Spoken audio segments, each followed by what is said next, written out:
Good evening, folks. Back for more Spirit of Justice. When we last left off, things were getting a little crazy in Khura'in. There's been a murder. We don't know who did it, but there's all kinds of twists and turns going on with the royal family, and who knows what's going to happen.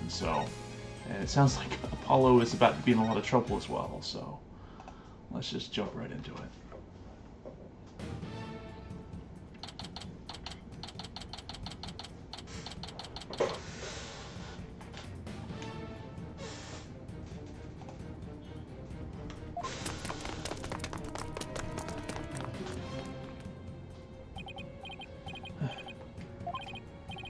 Those guys sure are persistent.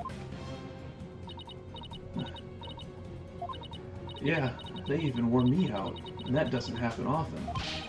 Why are they after us anyway? Apollo, it's the Royal Guards again. Quick, hide.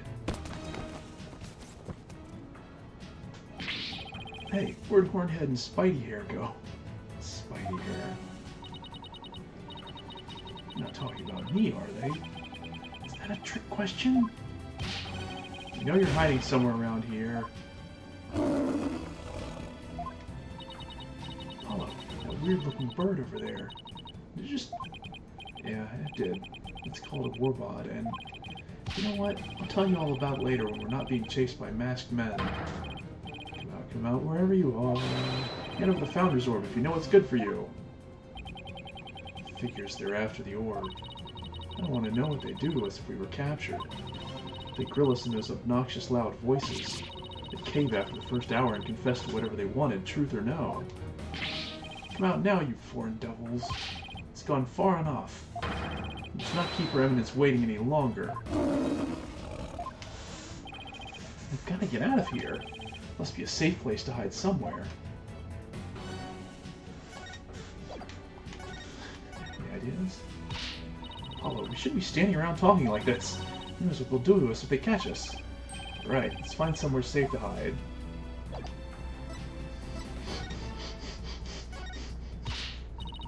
You really have to show that to me right this second. Sorry, it's just something I do now when I'm stuck. Anyway, your shouting isn't helping either. That voice, it's Spidey here. Yeah. Good job, Athena. Let's find somewhere else to hide before the other guards get here.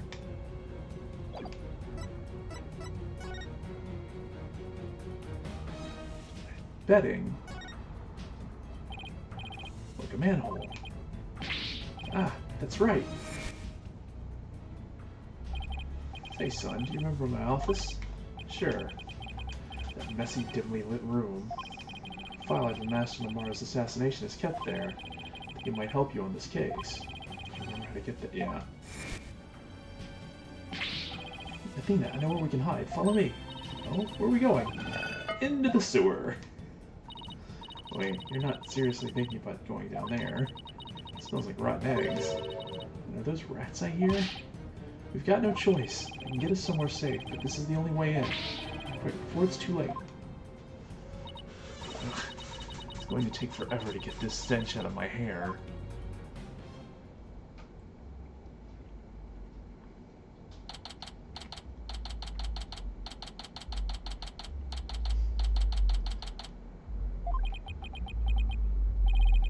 Looks like we lost them. That was close. Dirk's office. How long has it been since I last set foot in here? At least we're safe now, but... Why is Athena all huddled over in the corner like that? Ah! Dats? Hey Jay, what the heck are you doing here? Ron's Royal Guards are after us. Hahaha, once a rebel, always a rebel. Don't worry, the regime doesn't know about this place, so you can relax now. Good, but since when am I part of the rebellion? I don't recall signing up. Apollo. Mr. Wright, what are you doing here? We saw you two go into that manhole. You narrowly escaped the guard's notice. It was like watching a pair of ostriches burying their heads in the sand. I guess that was a closer shave than I had thought. Anyway, you're safe and sound now, and that's what really counts. Oh, I also have some evidence for you. Thanks, Mr. Wright. This is dubious hovel we found ourselves in anyway.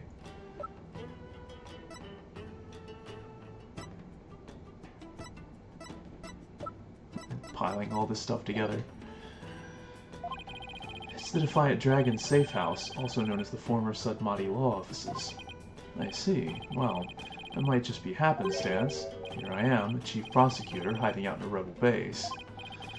Please don't report this place to the local police, Prosecutor Edgeworth. Might as well take a look around while we're waiting for the heat to die down out there.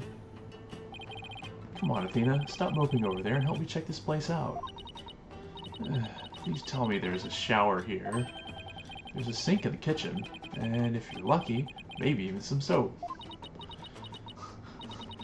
Sorry I even asked.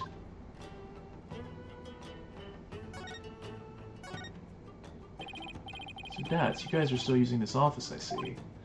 Yep, except now it's the official HQ of the Defiant Dragons. As Dirk said, and I quote, "We must keep it for the day when Khura'in needs lawyers once more." Restoring the legal system to its rightful form through popular uprising. You can tell how much Dirk believes in his cause. Oh, and AJ, Dirk said something else that might interest you. He said he hopes you'll come back and take over this office someday. Take over? Me? Those were his words. May have been half joking, though.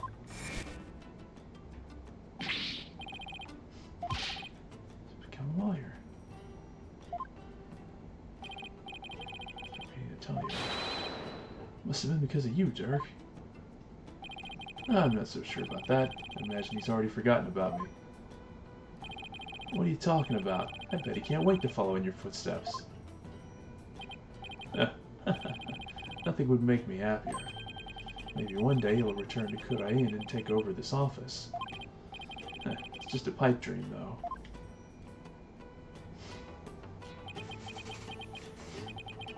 Dirk really said that? Dirk was never a hands-on kind of dad. But not a day went by that he wasn't thinking of you. That much I'm sure of. Does it get more paternal than that? Dirk. And to think, I really did spend my days trying to forget you. I'm looking forward to a nice, long talk once you're free.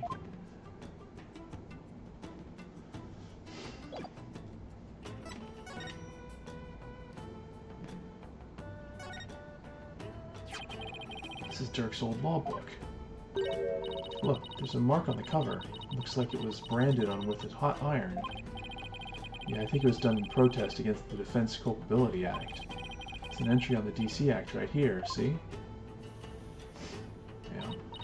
Oh, so this is the infamous anti-lawyer law you guys are always talking about.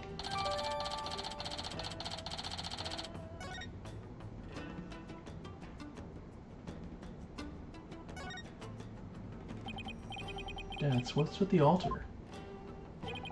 It's where we pay our respects to the victims of the Defense Culpability Act. The DC Act is a heinous law that puts innocent people to death. A law that's supposed to protect the people sends them to their graves instead. Talk about insane.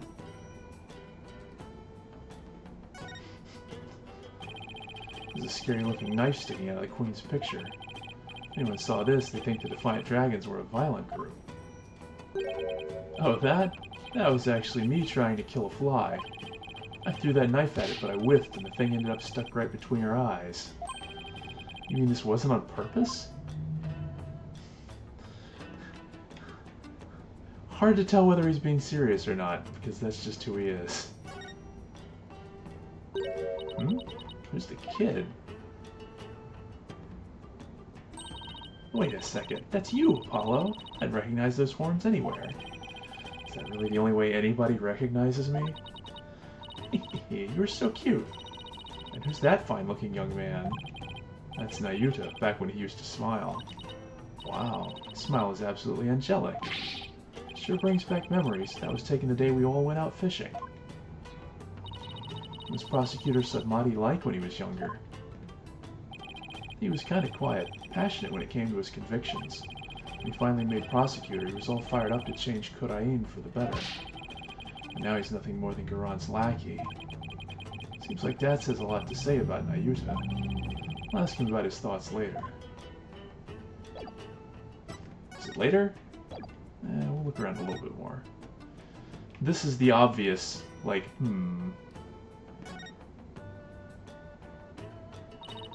Dirk's jacket. You should try it on, Apollo. It might actually suit you. Really? There's also a spare eye patch here. Why not try that on, too?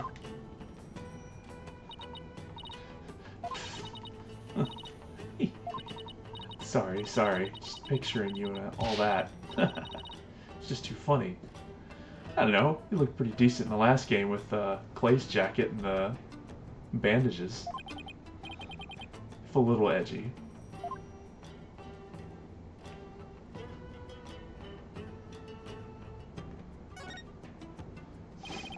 Surprised to see so many appliances here. There's even a TV. Speaking of which, we gave the people of Khura'in quite a shock when the Plume Punisher, warrior of Neo Twilight Realm, was last on TV. In that show where actors play the parts of Dirk and Rafa, you hijacked in the middle of its broadcast, right? Yep. All their writers do each week is try to ruin the Defiant Dragon's good name. So we decided to hit him where it hurts. Must have been real shocking, especially for the kids who waited all week to see it. I mean, the show's main villain was actually hijacking the very show he's in. That is kind of funny. So, Muddy Law Offices. That's the sign Dirk used to display out front. Hey, Dats. I heard the office used to do quite a bit of business. That it did. Dirk was a famous lawyer with countless courtroom victories, after all. He was the dauntless dragon who turned trials upside down, snatching victory from the jaws of defeat. His fame as a lawyer spread far and wide across Khura'in back in the day. Hope the day comes when he can proudly display this sign again.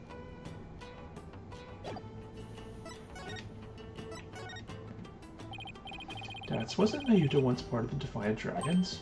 Yep, Yudi was a rising star in the Resistance. Vowed to fight for the cause through the legal system. Said he'd become a prosecutor and giving Garan the smackdown they deserved. But now he's, a puppet of the Garan regime. Not only that, but now he's gonna prosecute his own dad. It doesn't add up. I wonder what happened to him. Me too. If I had to guess, I'd say Garan has some serious leverage over him. Leverage? Like what? I wish I knew. But it seems like Dirk knows. Tried to press him about it, but he wouldn't say. Come to think of it, Dirk did say. Mayuta is suffering? Yes, he knows the rightful state of Khura'in's legal system, but something forces him to bend to Garan's will and is tearing him apart. If that's the case, I bet Mayuta doesn't really want to go through with Dirk's prosecution.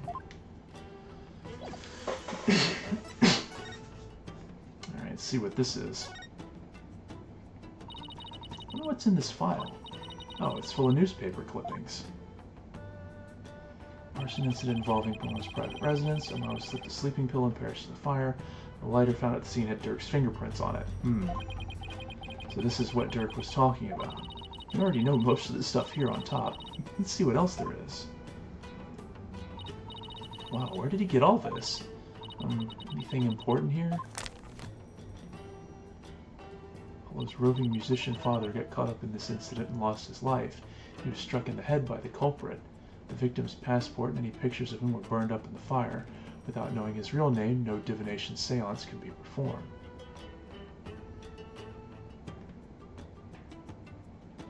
Uh-oh. That's not good. What? This is about your father, Apollo. Looks like it. I was never told much more than what's written here. Really? How come? Dirk always skated around the subject. Maybe he thought I was still too young. Plus, I always thought of Dirk as my dad, so I never really brought it up. Oh, I see. Still, I feel kind of sorry for your real dad. Your real dad. I was never really interested in learning about him. But after seeing his picture, I can't help but feel a little curious. I wonder if Dads could tell me anything about him.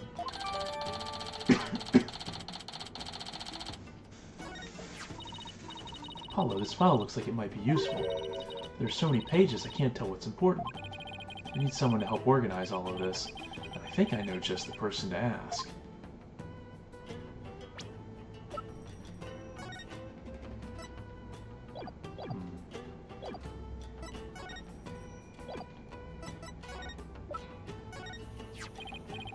It's about this file.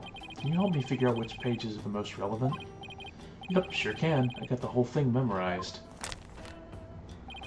See this page? It's definitely worth a look. The son of the terrorist Dirk, Naruto is expelled from the royal family. The idea that the sins of the father are visited upon his children is deeply rooted in the minds of Khura'inese people. Okay, so yeah, I'm starting to think at first I thought maybe this was Rape, but actually I think this is actually Naruto. And then he got expelled when Dirk was driven out.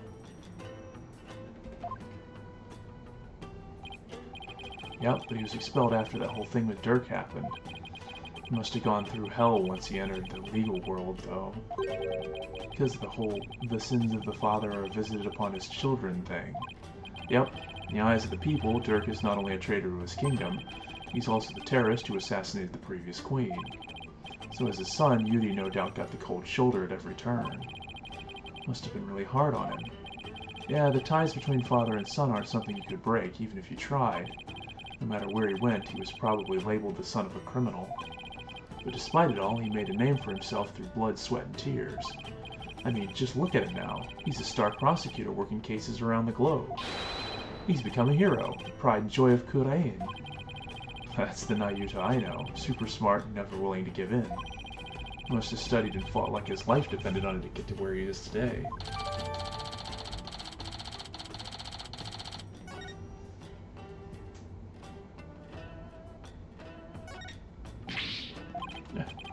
You know something about that? Nope. Just felt like shouting is all. And of course... Nope. No reaction. Okay. Really? Mark of the Dragon. That's the symbol of our group, the Defiant Dragons. Dirk has the same mark tattooed on the palm of his hand, right? Yep. I've got one too. Really? Where? On my heart. Oh, you mean metaphorically. Like you're ready to die at any time for the cause or something like that. You got that right. Dead or alive, I'll always be a Defiant Dragon.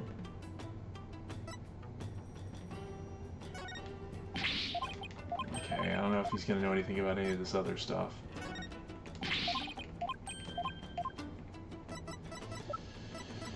There's this. Dad, I wanted to ask you about this picture. That's the picture of your pops that Dirk found. He had a heck of a time tracking you down. Said he searched all over for it. Why? Why would he go through all that trouble? Dad, please tell us everything you know about Apollo's dad. Do you know what my biological father was like? Dirk once told me about him. He was a modern minstrel, walking the world and making music in his travels. This file also has some information on your real dad. It says he died in a blaze at Queen Amara's residence 23 years ago. That's right, Dirk had invited him over. Dirk's the kind of guy who can become fast friends with just about anyone. And it seems your pops was like that too, AJ. They hit it off at a bar. The next thing you know, Dirk's asked him over to play some tunes. And then the place went up in flames. Yeah, Dirk had just stepped out for a sec when the fire broke out. Apollo, you were there too, but you were still just a baby. I remember hearing about that when I was little. Yeah, it was crying shame. Your pops just happened to take you along that day. So you were there with him when the fire broke out. But Dirk risked his life to save you. It's like Dirk's done nothing but save me all my life. All your pops' stuff got burned up, including anything that could have helped us identify him. All we knew about him at first was his stage name, Jangly Justice or something like that. Dirk did everything he could just to dig up what little we know now. What about my mother? Do you know anything about her? All we know is she was traveling with your pops. But that day, she was off doing something on her own. So then she probably didn't even know my father had been with Dirk, huh? But she must have been desperate to find you and your father once you'd gone missing. No doubt, with the Queen's assassination threw the kingdom into chaos. The police were so overwhelmed they were probably hardly of any help to her. We searched and searched till our legs gave out too, but we never found her. And with your father's stuff all burned up, we had 0 leads, not even a photo. Hey, Phoenix! Now would be a good time to mention some information that you know that the rest of us don't.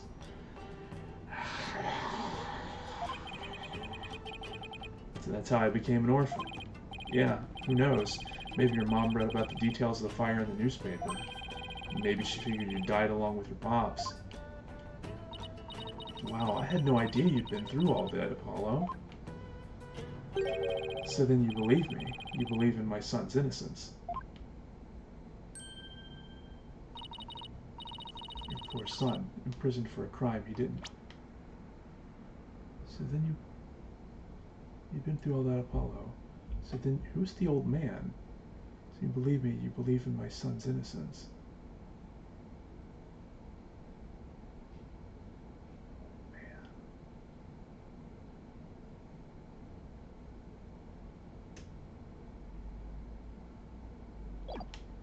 Person imprisoned for a crime he didn't commit.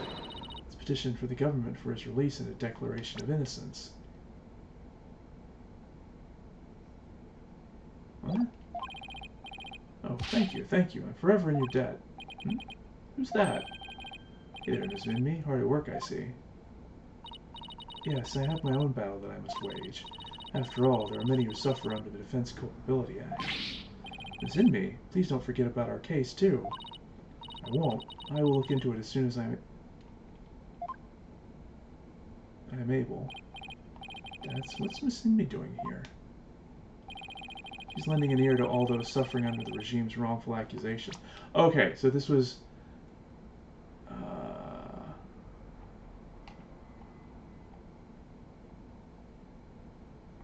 Oh, okay. So this was just like a rebel whose son was convicted or imprisoned for a crime he didn't commit, and she was like, yeah, okay, I believe you, let's try to get him released in a declaration of innocence. So it wasn't actually like someone related to us. I forget that there's like other rebels just hanging out here, apparently. A lady whose husband's been imprisoned, parents whose son's been falsely charged. She's helping all those types of people. So she's trying to help the revolution along, in her own special way. Yep, and thanks to her, more and more folks are coming over to our side. All the people who've been unhappy with the regime have been waiting for just this chance, and they're starting to speak out in support of us. People are responding, and the grassroots movement is growing. Dirk's dream of revolution may finally come true. What should we do about the Founders Orb? Probably run into the Royal Guards again the moment we leave this place. Oh, we can't stay here forever, so we'll have to think of something. I've got it. Why don't you hold on to it, Dats? Should be safe here, right? You can count on me. I'll get it back to you in time for tomorrow's trial at the Hall of Justice. What now, Apollo? Now we've got a handle on what happened 23 years ago. Maybe we should pay Dirk a visit. Something I want to show him. I'll join you. I want to talk to him before tomorrow's trial. Maybe I should wait here then. We'll attract undue attention if we go in too large of a group. Alright.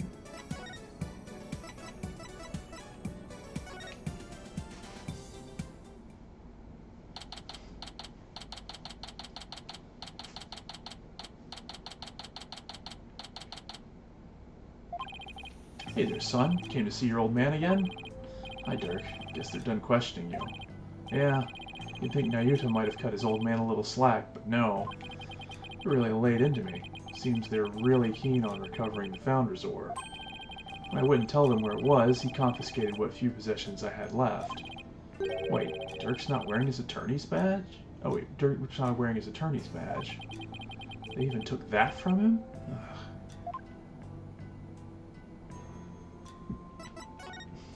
I got my badge. Proud of you, son. You really become a fine lawyer. Oh. Huh. Yeah, we've already seen this one. Just pull on your leg, son.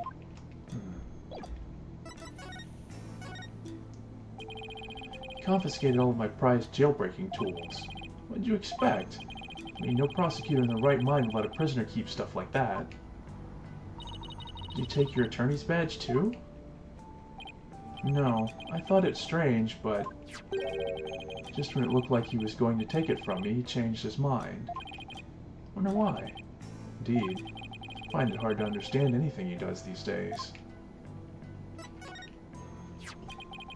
Your Khura'in's attorney's badge. You've worn it all these years, even though all the lawyers are gone.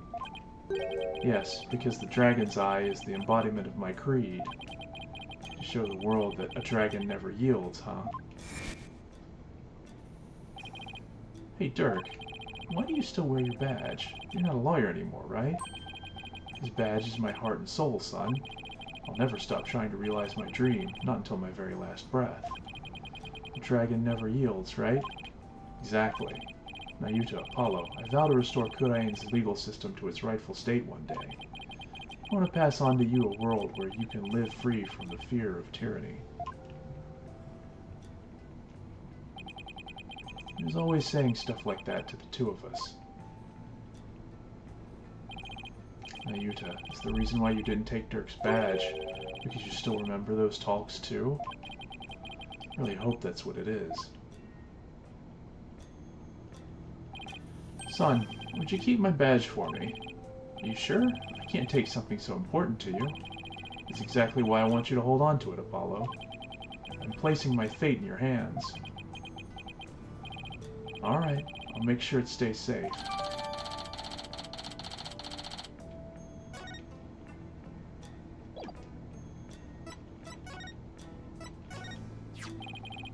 It's the only remaining photo of your father. Take good care of it. I will. I'm just surprised to see it after all these years. I had a tough time tracking it down and retrieving it. It was taken by some European tourists who just happened to be watching your father. I had one of my men go to Europe to look them up and ask whether we could have it. You went through all that trouble? I did, so don't go losing it or anything. I said I'd take good care of it, didn't I?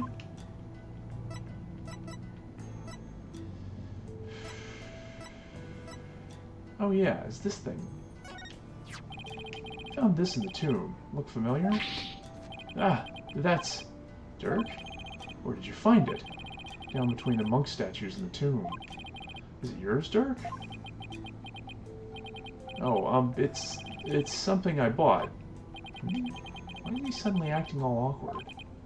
I wonder when I lost it. Let's have it. It's very important to me. Oh, of course. I'll just make a note about it for future reference.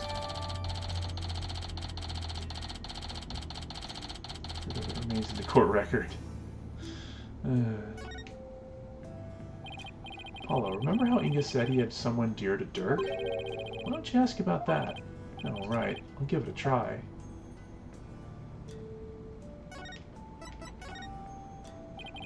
What did the minister mean when he said he had someone dear to you in the palm of his hand? Who was he talking about? Now, you'd seem to know, but he wouldn't tell me anything. Well, I have no idea, so...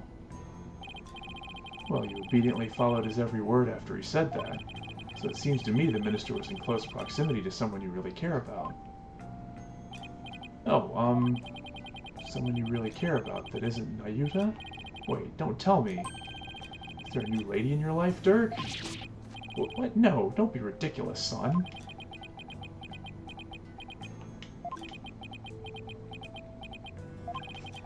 Love of my life was Amara, but she's gone now, and there will never be another. Huh. Wait, does this mean... Dirk, have you really not met somebody new?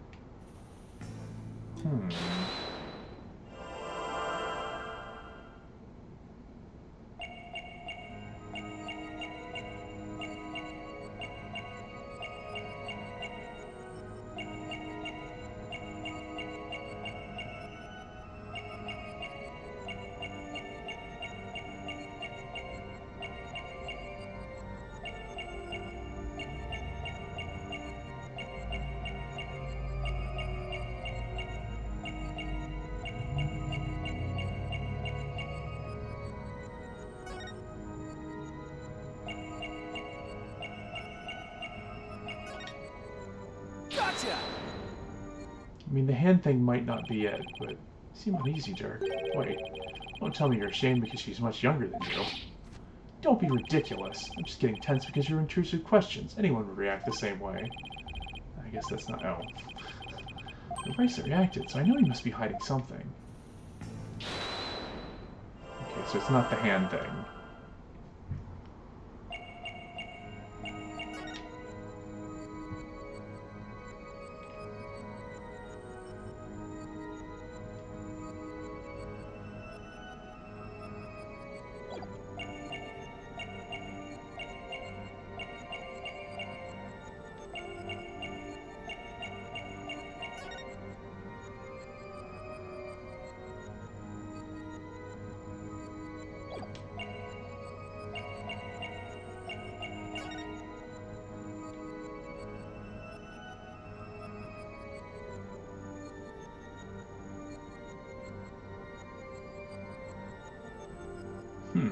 Gotcha!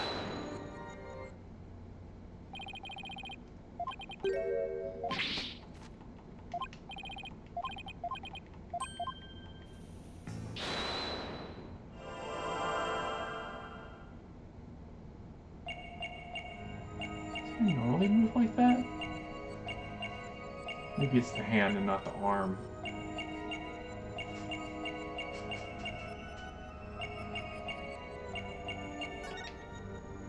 Gotcha!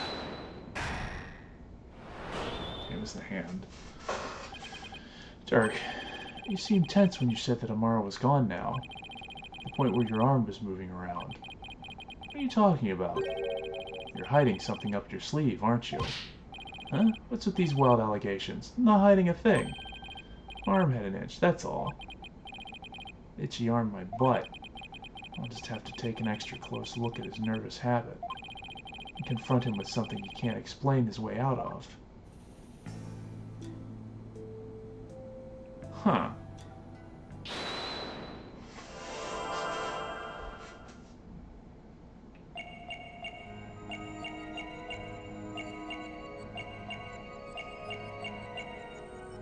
Maybe now I point out the glowing thing on his arm? Like, what was that all about? Gotcha! Dirk, you can't fool me. You tensed up when you said, but she's gone now. And you unconsciously moved your arm, causing something to press up against your jacket. How did you do that? Oh, so that's it. You're hiding a woman's photo up your sleeve. You don't have to keep secrets like that from me, Dirk. You're an eligible bachelor now, but you'll introduce her to me at some point, right? I keep telling you, there's no other woman. Fine, then let's see it. What are you hiding up your sleeve? It's just this. Satisfied? Huh? But that's the pendant we found in Amara's tomb. See, I wasn't trying to hide anything. Then why did he tense up? Dirk, let me take a look at that. Ah. Hey, what's this button for? Whoa. It's a picture of Dirk and some lady, and she's really young looking too. Like you, are you into younger women, Dirk? I mean, he was also much younger in this picture, so... Dirk, you old dog, you got yourself a younger love... You stop with this nonsense. This is Amara before she died. If you look closer, you'll see that I was younger. Yeah, I was gonna say, like... He's also clearly younger in this picture. Hey, you're right. Aw, that's no... Guys, come on. Wait a second. Haven't we seen this woman before? Yes, Apollo. You've seen her multiple times. And the pendants...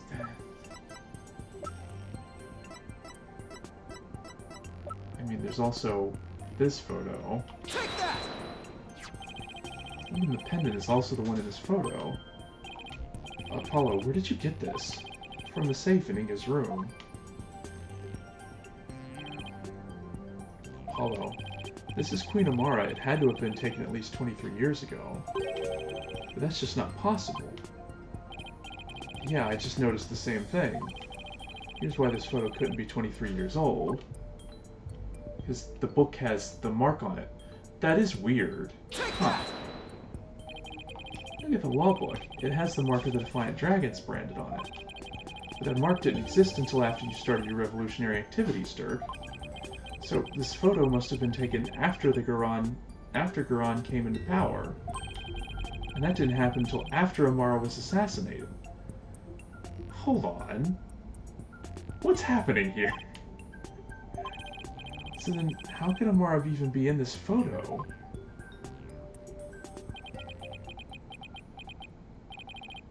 Wait a second. That would mean that Amara is still alive? Ah! Looks like you found me out, son. Wait, so it's actually true.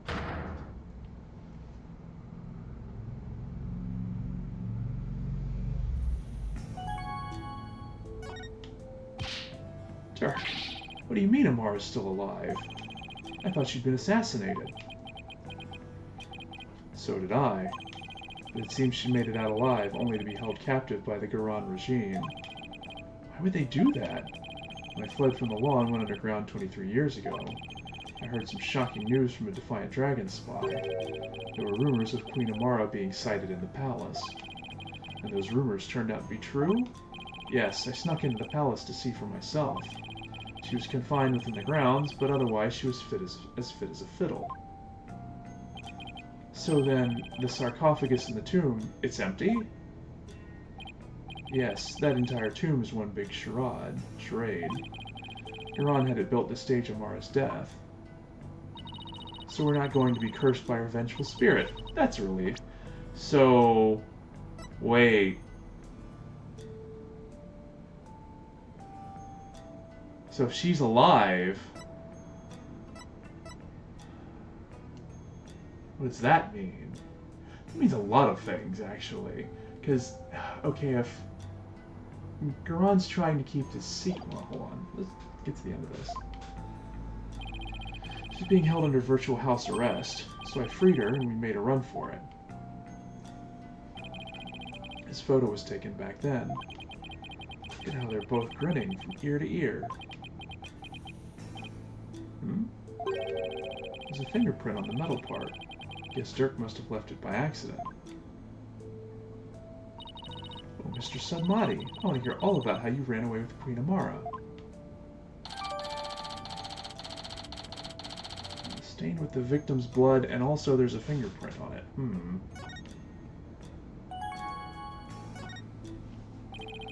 Surprised Amara agreed to run away with you. I mean, Khura'in must have told her that you tried to kill her. I tried to convince her that I wasn't the one who set the blaze. And she believed you? She said, and I quote, "I shall accompany you so I may ascertain the truth myself." She always was a tough one to read. I bet she was thrilled you came to her rescue, Mr. Sudmati. To be set free by your beloved, it's like something out of a fairy tale. Yeah, well, there was no happily ever after once Garon's people caught up with us. They took Amara away to who knows where. I snuck back into the palace and searched high and low for her, but to no avail. They probably moved her to some remote mountain prison or the like. Dirk, does Nayuta know about this? He knows she's his true mother.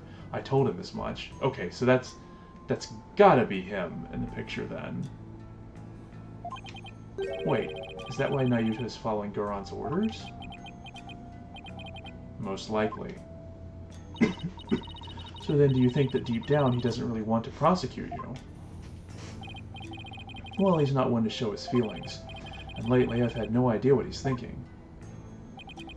Apollo, we need to grill the Queen about Amara when we have the chance. I was wondering about something. The little baby the lady's holding. Is that Prosecutor Sudmati? Not necessarily. It could just as well be me. After all, we're only 1 year apart. I don't know. I mean, the kid in the picture is too cute. Oh, Athena! But I guess, okay, so if this took place, yeah, I guess in theory, if it took place after the, if it took place after the assassination attempt, then it could have been Apollo, since Apollo's dad did apparently die, and who knows at this point? Maybe he's still alive. But yeah, that would have been when Apollo went under Dirk's care. So if they were still around, it's possible Amara could have also raised him for a while. Let's settle this by asking Dirk himself.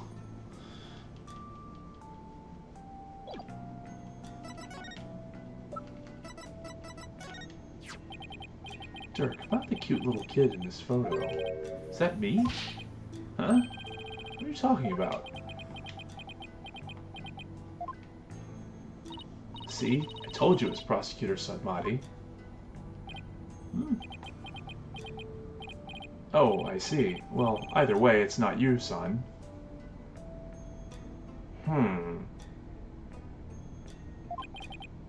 So then, this Nayuta was taken when he was about a year old, right? And that would mean you ran away with Amara around 22 or 23 years ago? You're pretty good with numbers, son. That's not an answer. Boy. What kind of answer is that?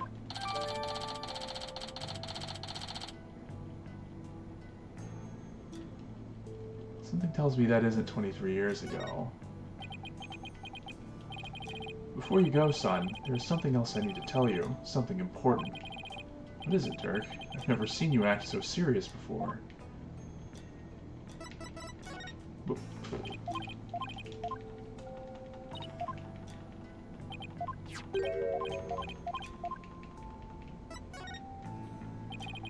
So what's this something important you have to tell me? Listen, son, even if you manage to prove me innocent tomorrow, I don't have long to live. Huh? What are you talking about? What I mean is, I can already hear the Twilight Realm calling my name. There is no escaping death now that it has its sights set on me. What? Is this another one of your jokes? I wish it was. You can't fool me, Dirk. That's strange. Why isn't my bracelet reacting?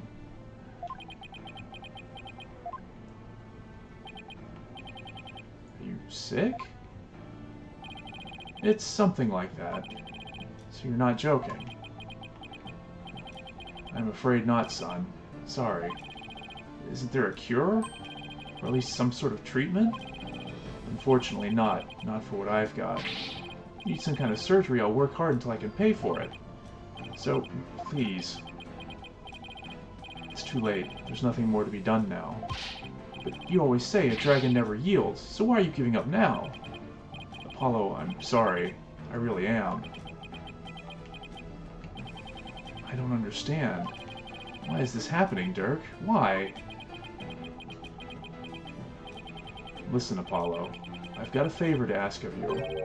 Would you keep quiet about this? I don't want my fellow dragons to find out. They'd lose all hope if they knew I was dying. Would you do that for me? Of course. Why is this happening now? Just when I was finally starting to feel like you really are my...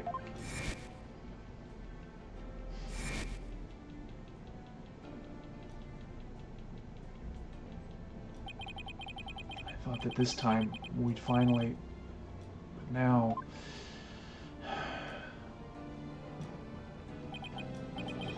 Damn it! Why? Apollo... Listen, son, I don't have much longer to live, but I'll never let them execute me, not before I finish what I need to do. I know, Dirk. There's no way I'm going to let them prove you guilty. Before he goes, I'm going to turn back time by righting the wrongs that have been done. I'm going to restore Dirk's freedom. And return a real smile to Nayuta's face. I'm going to win this case. I just have to. Son, I have one more big secret. What? There's something else you've been hiding from me?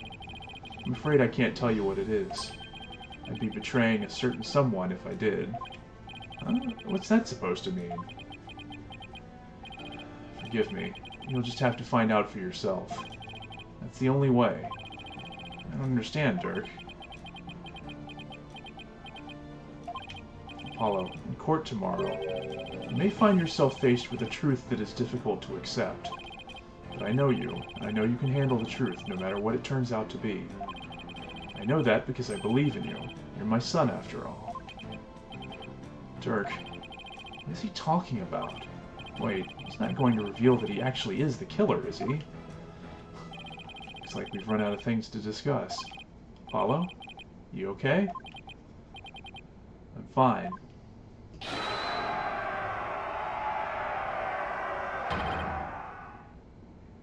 Whoa. What's going on out there? Sounds like the party's getting started without me. Huh? It's coming from the temple. Let's go, Apollo, and take a look.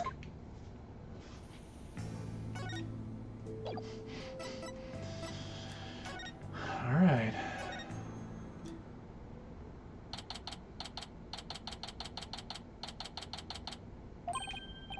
Whoa, what is all this?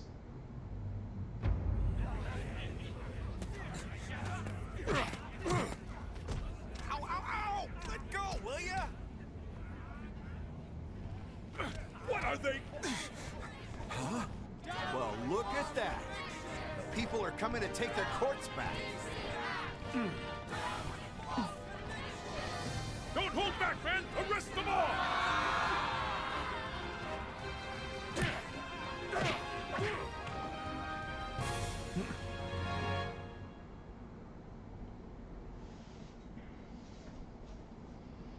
Well, looks like this is turned into civil unrest full on.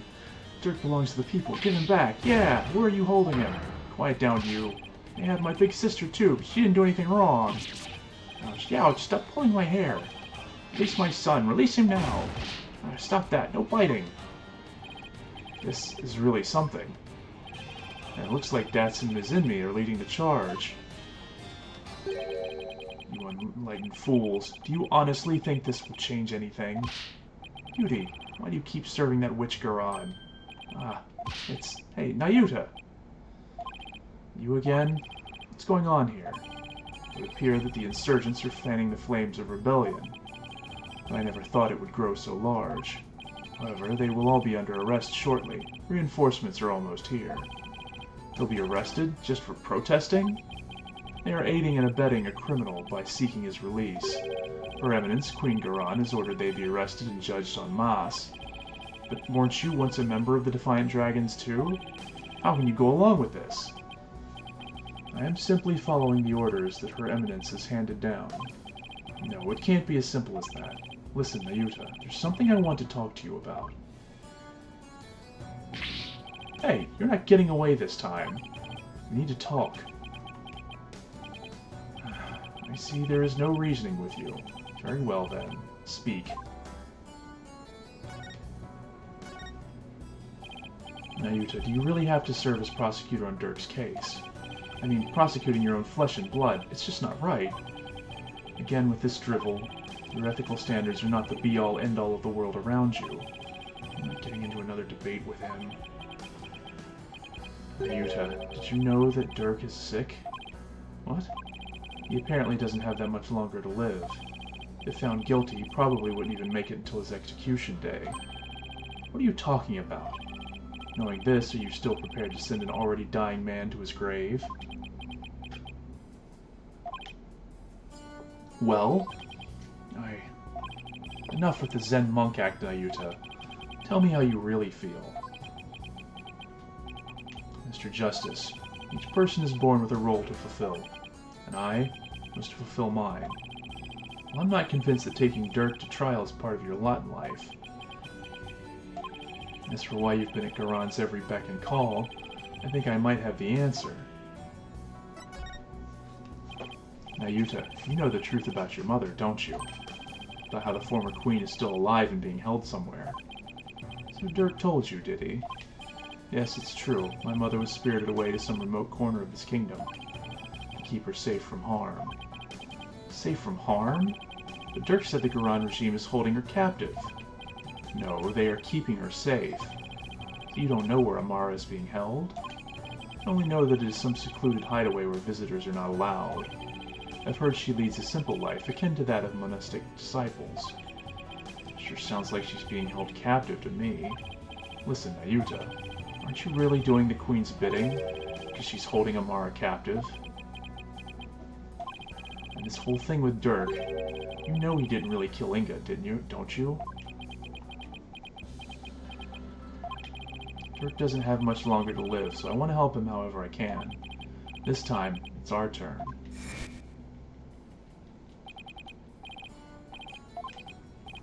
You could have been killed.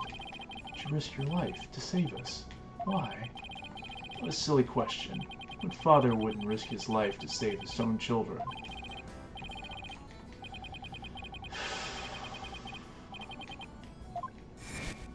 Oh, this is going to be rough. It's our turn to help Dirk however we can.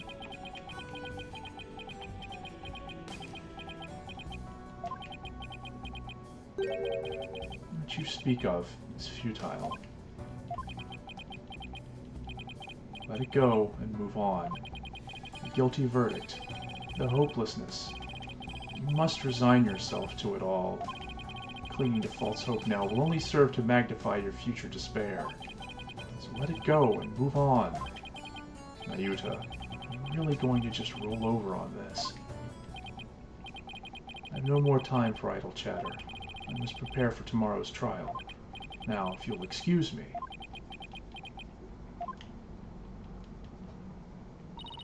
Apollo, I sensed a whirlpool of emotions coming from within Prosecutor Satmati just now. Anger, shock, bewilderment, and an icy sorrow deep as dark as an abyss. Yeah, I picked up on that too. I don't think you needed a special hearing to be able to tell that one. Looks like Dirk really won't be the only one who will need my help tomorrow. I think it's about time to pay Queen Khura'in another visit. Ask her about her sister Amara.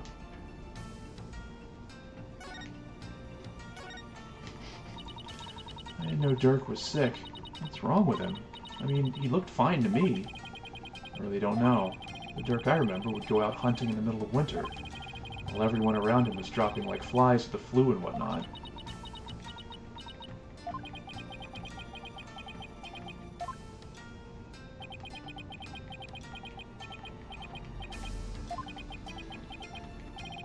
Come on, everyone, cheer up.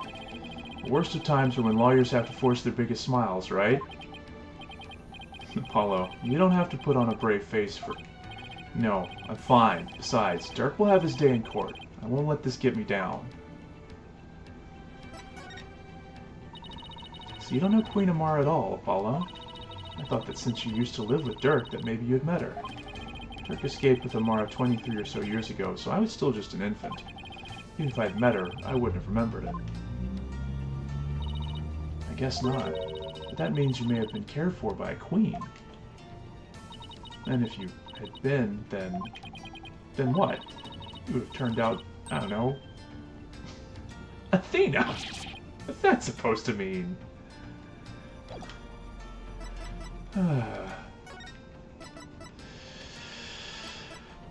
Into the lion's den.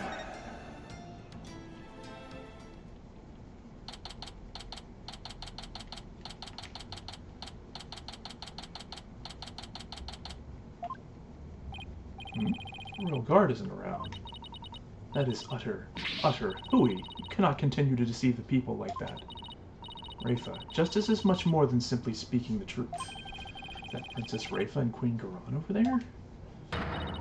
You deceive me too, Mother? How can I ever believe a word you say again? You nincompoop.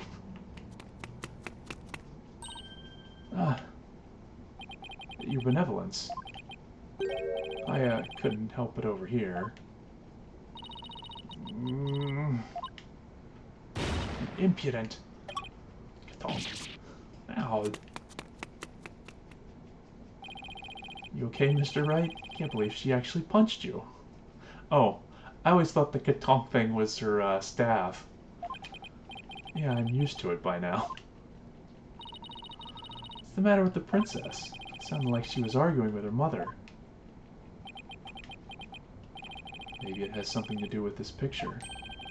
Rafa said she had to ask her mother about some secret or another as soon as she saw it. So then, does that mean that Princess Rafa knows what really happened? That Amara wasn't assassinated and is still very much alive? Would seem so, and she doesn't seem to be taking Khura'in's lies very well. But that's no surprise, considering how much Rafa reveres her mother. That would definitely cause her a great deal of anguish and sadness. Eavesdropping, are we? How very rude. You there. Are you not Dirk's son? Oh, nice to meet you, Your Eminence. We're actually here to speak with you, if you could spare a moment. Oh boy. Your Eminence, Dirk told me about Amara. About how she's still alive, that is. We know not of what you speak. After Dirk learned Amara was still alive, he rescued her, and they ran off together. But she was captured and remains captive in a secret location to this day. As for Nayuta doing your bidding, it's only because Amara's life is in your hands. Oh, what an active imagination you have. Ha ha ha ha ha. A lawyer and a comedian, how droll. Whoa, where'd they come from? Anyway, if she's going to play dumb, I'll just have to jog her memory with some evidence. Alright, time for the moment where we show the, opposition the evidence that will then get confiscated and we won't be able to use it in court anymore.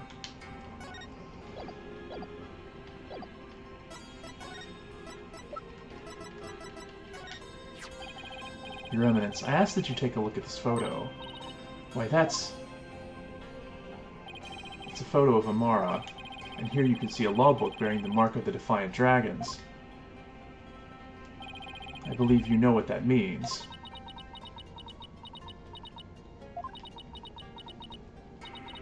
Very well. Royal Guard, stand down. Yes, Your Eminence. Your wish is our command. Seems there is no need to perpetuate this charade any longer. We shall speak of all we know. So then, you admit that Amara is still alive? Yes, she is under our protection in a safe location. I think you mean being held prisoner. And where is she being kept? Oh, now why would we tell the son of a traitor that? Guess she has a point there. Now heed our warning, Horned Devil. It would not be wise to inform the people that Amara yet lives. It would only serve to plunge public order into chaos. I have no intention of doing that. Besides, there are real terrorists out there who might try to kill her. Good.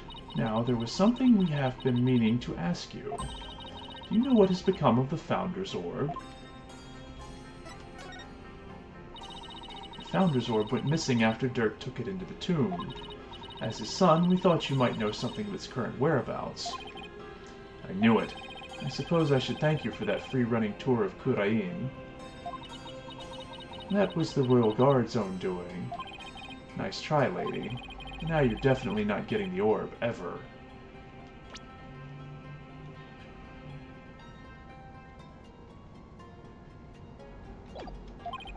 Why do you want the orb so badly, anyway? Because it could be most dangerous in the wrong hands. It must be recovered. Is the legend true? Can the orb really impart spiritual power? You worried that someone could overthrow you with it? The Holy Mother's power is without equal. Should Her Holiness once again return to our world, she could conceivably bestow great power upon the one who unlocked the orb's secret. I guess it makes sense, considering spirit channeling is a fact of life here. So we ask you, Horned Devil, did you receive the Founder's Orb from Dirk? Does it look like I did?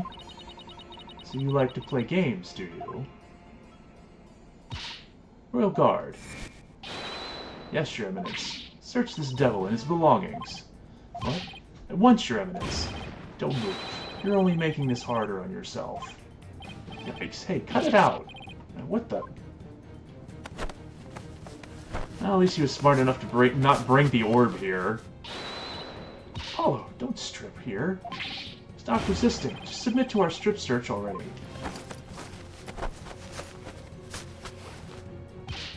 No, wait, hey, cut it out.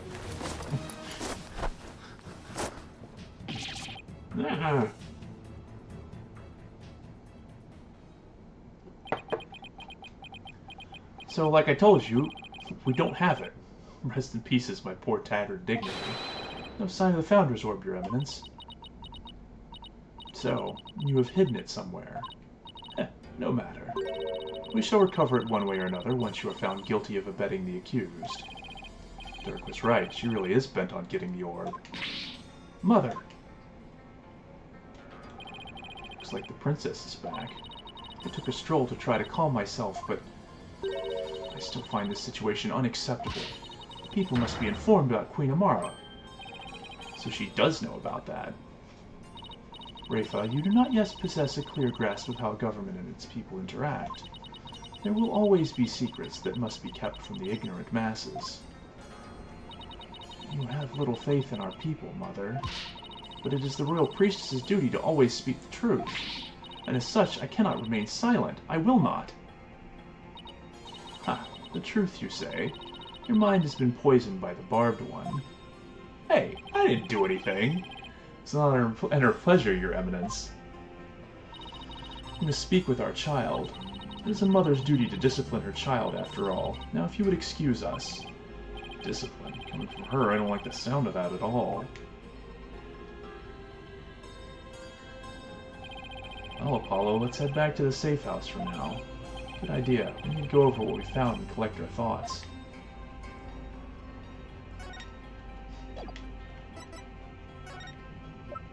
Well, we still have the photo. I'm actually surprised she didn't take that.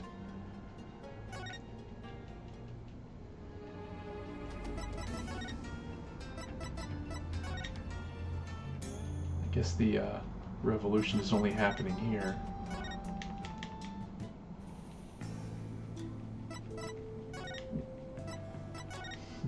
It's funny that we can still just go here. And here, for that matter.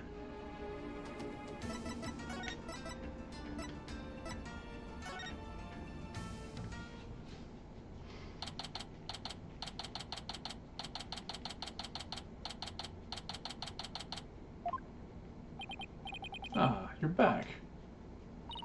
Thank you for holding down the fort, Chief Prosecutor Edgeworth. Sorry it took so long. Hope you weren't too bored. I watched The Plumed Punisher, Warrior of Neo Twilight Realm, while you were gone. My verdict is it's an outrage, especially its theme song. Even worse, the people here believe it's an original Khura'in show. Can you believe it?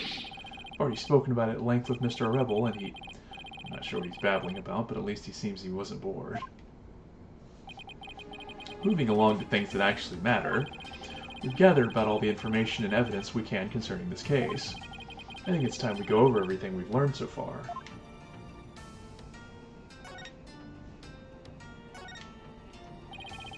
The Orb Trial, Maya's abduction, and the murder of the mastermind behind it all, Justice Minister Inga. It's a lot to consider. Think you have all the facts straight in your head? Yep, I've got it covered, Mr. Wright. The truth about what really went down that's going to be the problem. Yeah, it's like the more we learn about this case, the less we understand. I agree. There's a deep darkness enveloping this case. I'm almost afraid of what we will find once we lift that black veil. Suffice to say, the real killer is certainly waiting underneath. The real killer, huh? Now that's the million-dollar question. Who killed Inga, and why? Think, Apollo. Who would you say had a motive to commit this crime? I, for one, am drawing a complete blank. I want to know how the killer slipped into the tomb, killed Inga, and slipped back out, without ever being seen. That's a bona fide locked-room mystery right there. We've collected plenty of evidence and statements. Let's hope the rest comes out in court. It'll be a thinner tightrope than usual, that's for sure. This case has one big fly in the ointment. In order to prove Dirk completely innocent, we'll also have to exonerate him of the crime committed 23 years ago. Amara's supposed assassination. Right, we know Amara's still alive, but Dirk could still be charged with plotting to kill her. He couldn't discover the truth even after over 2 decades of investigating, so our biggest hurdle is going to be the complete lack of evidence. The fire made sure of that. Mr. Wright, have you ever won a case without any evidence? No, that's one thing I've never done before. Trial unprecedented even in the decorated annals of the Write Anything Agency. Still, I can't help but wonder, is there really no evidence left behind? Oh, and we can't forget about the Defense Culpability Act. Those who would support criminals will be deemed just as guilty. In short, if Dirk is found guilty and is sentenced to death, we'll likely join him in a very public execution.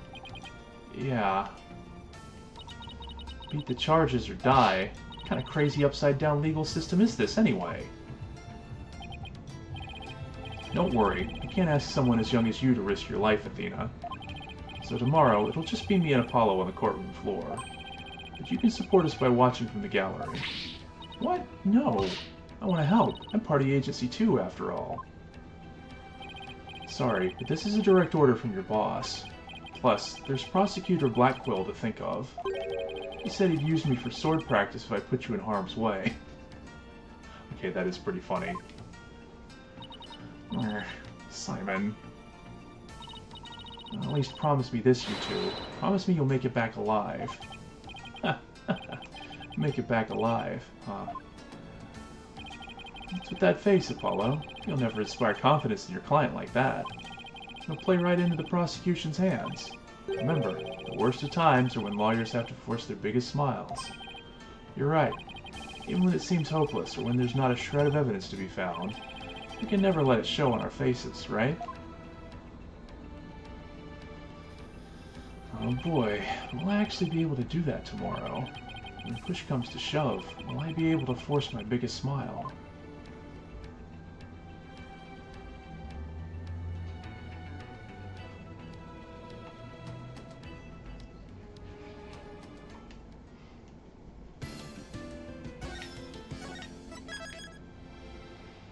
Alright. I get the feeling this is gonna be it. Like, I can't imagine this will go another day, so...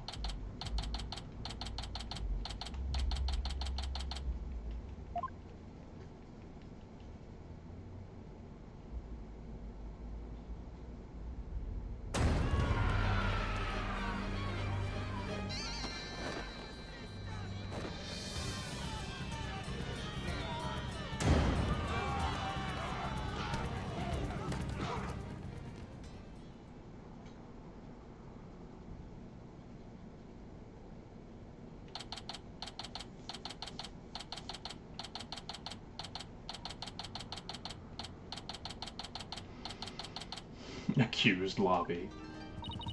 It's complete chaos outside. Let's just say the Defiant Dragon supporters demonstrating for Dirk's freedom have taken a very special interest in the outcome of today's trial. They look about ready to string us up if we lose. Trials here are pretty much like the ones back home, but with one major difference: the divination seance. The victim's final memories will become a matter for deliberation. Heard about that, but they haven't stopped you from winning your cases here in Khura'in. True, but it wasn't easy. Still, the memories of the dead are simply another piece of evidence. There's always a way to deal with them if your client is truly innocent. Well, I know Dirk is innocent, but... I have one more big secret.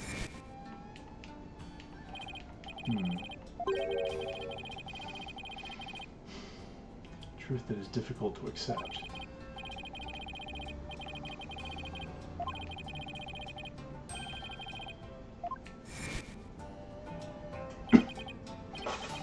What is that secret you're keeping? Hey, AJ. Here you go, just like I promised. Hopefully none of the guards see this. Thanks, Dats. Wait, weren't you arrested by the police yesterday? Yep, I spent the night in the slammer. Had a fine meal, a shower, even a bed. What more could I ask for? That actually sounds way better than where we're staying. Just remember, AJ, if Dirk's found guilty today, We'll all probably be found guilty under the DC Act, too. Yeah, Nayuta said something to that effect. Which Khura'in wants to take advantage of today to crush our revolution once and for all. The fate of the revolution and every Khura'inese person rests on this trial. We're counting on you, AJ. You'll be fine. I'm gonna win this one. We'll see. The trial will begin shortly, Apollo. Let's make our way into the courtroom. Right.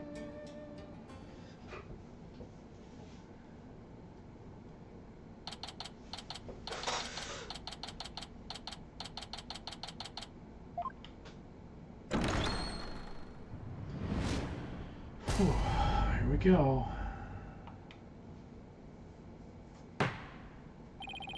The trial of Dirk Sudmati began. The defense is ready, Your Honor. The prosecution is ready, Your Majesty. So it's really come down to this. Well, don't expect me to hold anything back, Nayuta. This trial will examine both the murder of Justice Minister Inga Karkul Khura'in and the assassination of the former queen, Amara Sigatar Khura'in. First, I believe we should address the murder of Minister Inga. Would that be acceptable, Prosecutor Sudmati?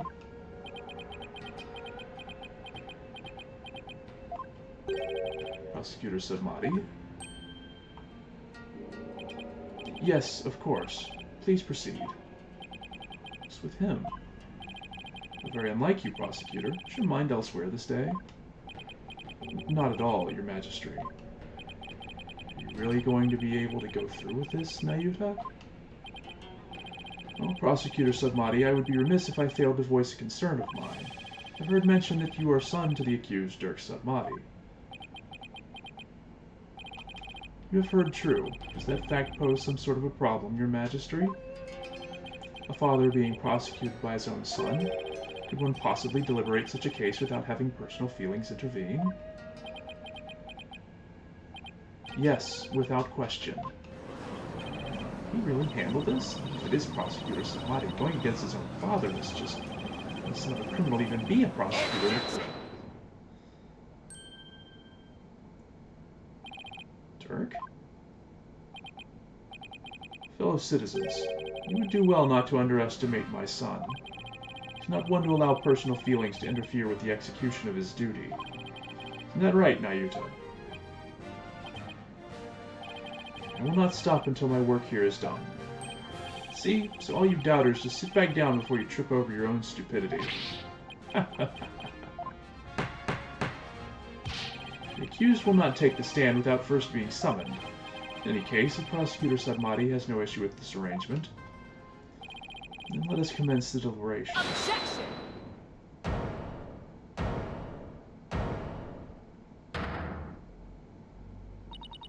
One moment, if you would. Your Eminence. Your Eminence, what brings you here? Oh no! The worst has occurred. The prosecutor has an assistant. Your Majesty, it would appear that Prosecutor Sudmati does indeed have some reservations. No, that's not true. If you truly believe you could deceive me, Nayuta Sudmati, one should hold no reservations if one is to stand on these hallowed funerary grounds. I have none, Your Eminence. No, it is clear we cannot leave this matter to you. I shall handle the prosecution of enemy of the crown Dirk Sudmati personally.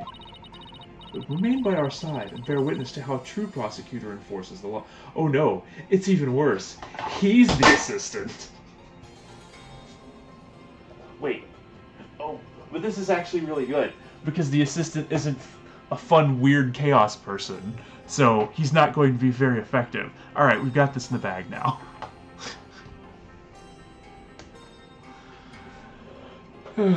Anyways. Excuse me, but is the Queen going to prosecute the case? Is that, kosher? There is no need for concern. Before we were crowned Queen, we served as a prosecutor. Really? As a foreigner, your ignorance can be excused, but know this. The prosecutor in charge of the Queen Amara assassination case 23 years ago was none other than Her Eminence Queen Khura'in Sigatar Khura'in. First your majesty and magistracy, and now this. Why doesn't everyone ever tell me these things? I heard she served as the Minister of Justice, but she was also a prosecutor? I'm guessing she probably moved up the ladder from prosecutor to justice minister. We prosecuted that case 23 years ago, but no verdict was ever rendered. We won guilty verdicts in every case until then, for no lawyer could stand up to us. I am at a loss for words. To think I would once more bear witness to Her Eminence at work in the Hall of Justice. Our first trial in 23 years. You know, we've been up against prosecutors before that have had long-running, undefeated records in court. And, our track record against them is actually quite good, so I'm not too worried. No quarter shall be given to criminals. We shall prosecute them with all our might.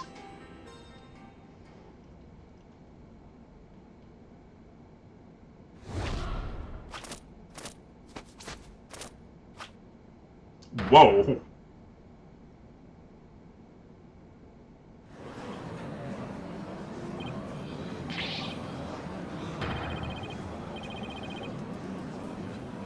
Alright then.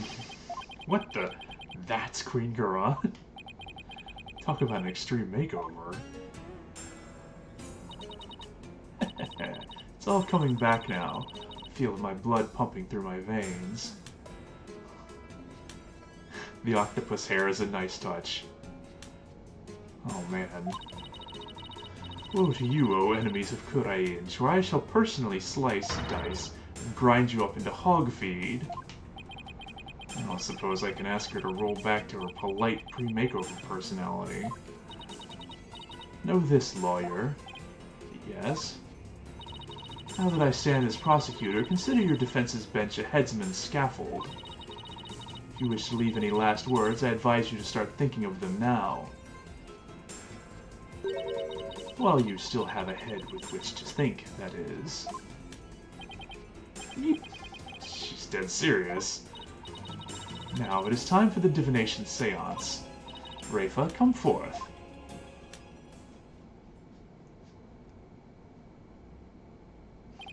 Your benevolence, thank you for gracing us with your presence. Somebody's got a lot on their plate. Your benevolence, I understand it may be difficult for you, but may we proceed with the divination seance? Yes, let us proceed. Forgive me for asking, but are you feeling physically unwell? If so, I'd advise you to avoid any undue exertion. Your benevolence? What's wrong? It's like her mind's anywhere but here. Lots happened since yesterday. On top of the murder of her beloved father, she found out that he'd been planning a coup. And today she'll have to experience his death through his own eyes. Yeah, that would be enough to shake anyone up.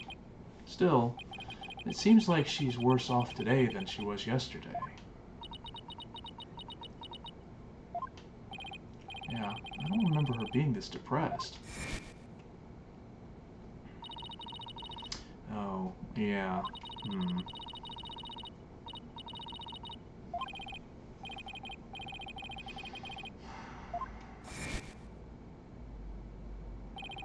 Wait. I didn't do something to her, did she? Your Eminence, about today's divination seance. I understand it, the prosecution is yet to review its content. Is this deviation from protocol a part of your plan? Prosecutor Sadmati, would you care to explain your actions? Your Eminence, the accused was caught at the scene of the crime. Therefore, I deem no seance would be necessary for such a clear-cut case. You and your bleeding heart. You seek to spare Rafa the trauma of witnessing her father's death. Is that why you've done this? Not at all. You were concerned for me, Prosecutor Sadmati. It's oddly compassionate of him, all things considered. Your Eminence, your Majesty, regardless of what is best for her benevolence, this case is blessed with a bounty of incontrovertible evidence. So I believed we could reach a swift verdict without devoting precious time to a seance. You have a point. Personally, I would like to spare her benevolence any undue misery. Experiencing the murder of a loved one is a burden no one should have to bear.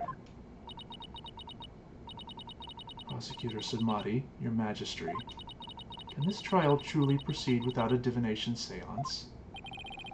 Can't blame her for not wanting to experience her father's murder firsthand. Your Eminence, what are your feelings on the matter? Shall we have her benevolence return home for some much-needed rest? We shall not. You fools spoil her with your feckless words of compassion.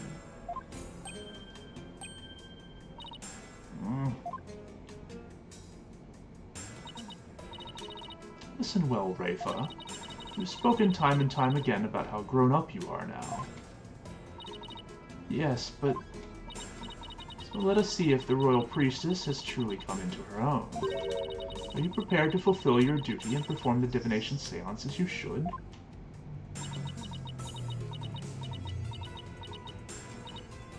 Yes.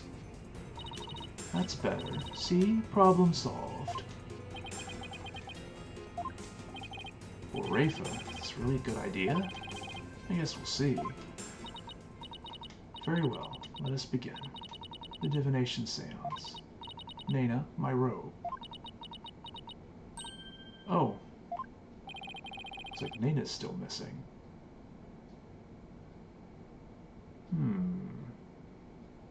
Well, I said this wouldn't go to a second day, but if there's a whole day already.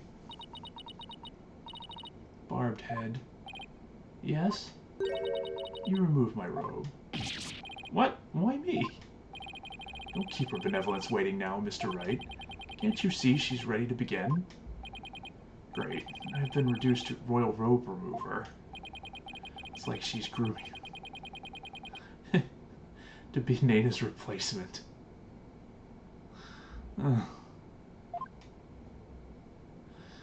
You know, unfortunately, Phoenix is sometimes treated as the butt monkey of this, of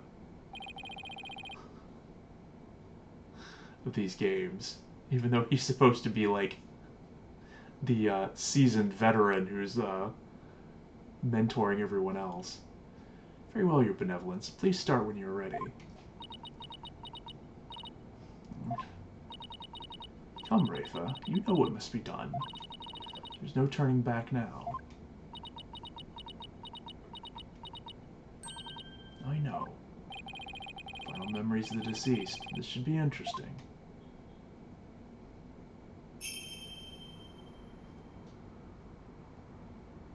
O Holy Mother, we hold this divination seance in your name.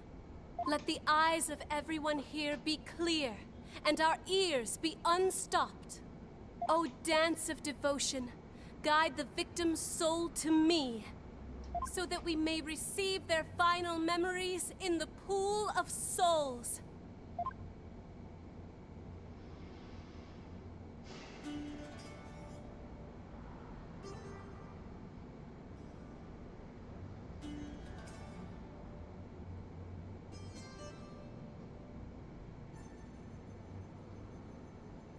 I wonder if it'll be different.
God, what's happening to her?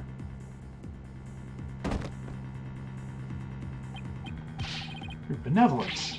What's wrong? This is unacceptable. Bailiff, take her benevolence to the first aid station at once. This is not good.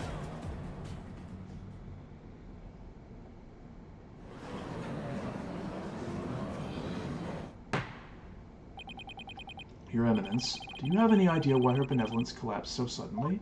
It seems she was not ready for what the deceased was to reveal. It overwhelmed her. Her inexperience and immaturity left her ill-prepared to face her father's death.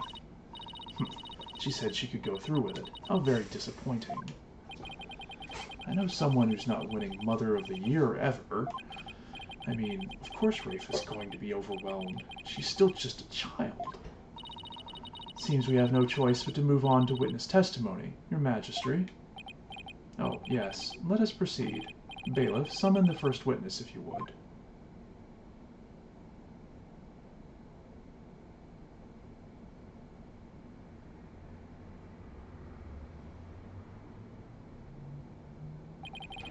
Is this not the accused? It is indeed. I thought I would give him the opportunity to plead his case. For true justice is more than a unilateral presentation of the facts by the prosecution. It seems uncharacteristically fair of her. However, should the accused fail to produce convincing testimony, he, along with his cabal of traitorous lawyers, shall immediately be found guilty, and their heads will roll from their shoulders. What? I should have known there was a catch. Your court, your rules, same as it always was, I see, Khura'in. Now then, Mr. Dirk Sadmati, if you could enlighten us as to what happened. Well, I would, if I could.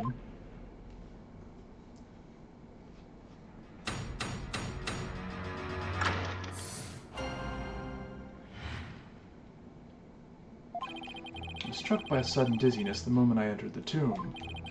The next thing I knew, I was standing there with a bloody knife in my hand.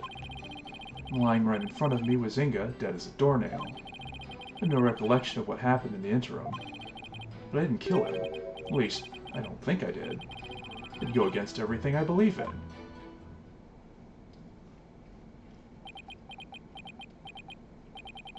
I didn't explain squat. For the record, let it be known that the accused's fingerprints were all over the murder weapon, and since he was caught in the act, there was no chance for a third party to tamper with it. Well, that certainly seems to point the finger at you, Mr. Sadmati. Even as a lawyer, I have to agree with you there, Your Majesty. Seriously, Dirk, this is no laughing matter. It's exactly what Khura'in wanted, to have Dirk try to plead his case only to fail miserably. How low can she go? Prosecutor, behold this most unpleasant of spectacles and let it be etched into your soul. See how instead of accepting the inevitable, those fish-brained lawyers flounder and flop themselves straight into the abyss of despair. Yes, Your Eminence, show me the way. Now then, would the defense please begin their cross-examination? Oh boy.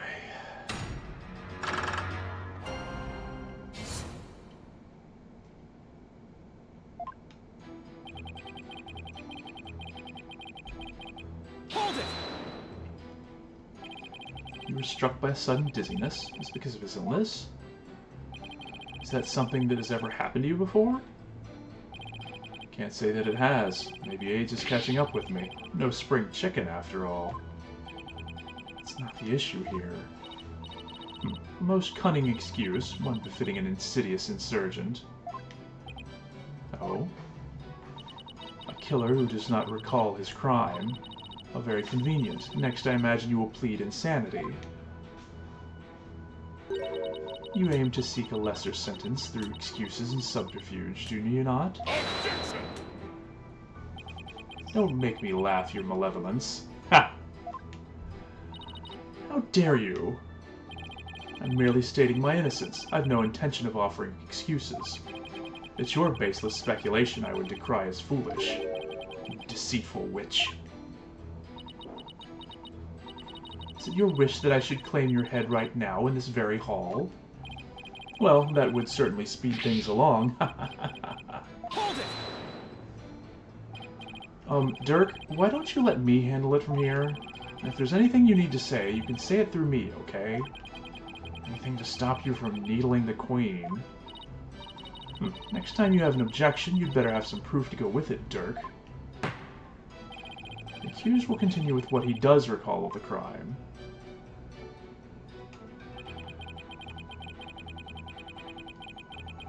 Hold it! Do you recall anyone putting the knife in your hand, Dirk? Wish I could say I did, but I don't remember a thing from before I came to. You think there might have been a third party in the tomb, son? Yeah, because if you didn't do it, then the real killer must have been there with you. Objection!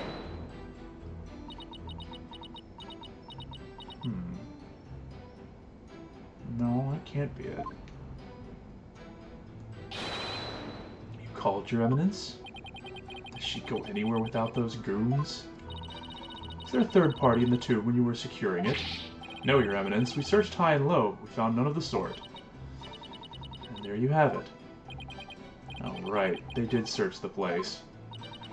Furthermore, my guards had the entire tomb surrounded, so there was no way for anyone to escape. That's right. No one got in or out without our knowledge. Her Eminence's on-site directives were absolutely flawless.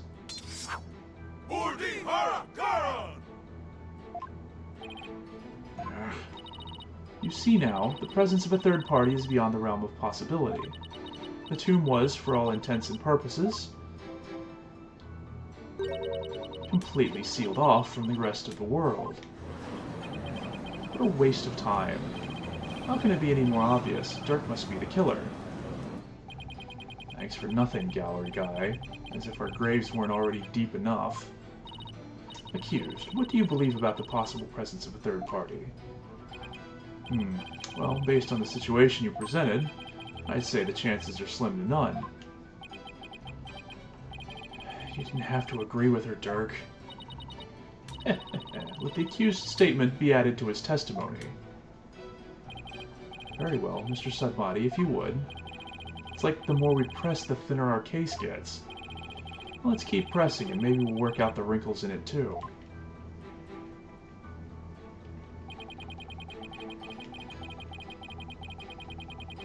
Hold it! We can't prove you innocent without at least the possibility that a third party was there. Find the possible in the impossible, son. That's just what a lawyer's got to do sometimes. Isn't that right? Right? Who, me? Yeah, you could say that. I've seen more than my fair share of trials like that. They'd start with no viable evidence, useful testimony, or any hope of winning. But through cold sweat, desperation, and a little luck, I always managed to pull them off.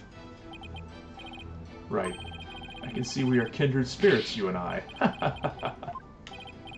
Jeez, taking cases like that must shave years off your life. If that were true, I'd be long dead. Find the possible in the impossible. Can I prove that it was at least possible that there was a third party there? Dirk, what did you see at the scene of the crime? Let's see. Came to...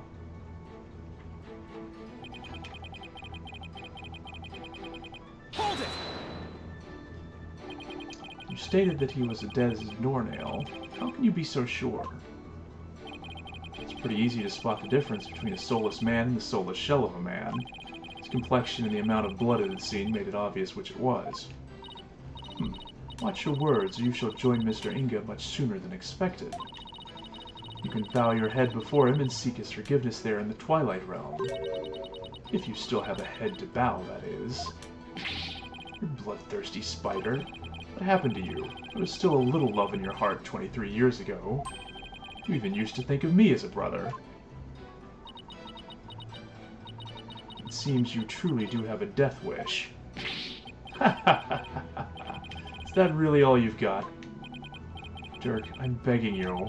Enough of the lip. Just deliver your testimony, please. Alright, I'll try, but I can't promise anything.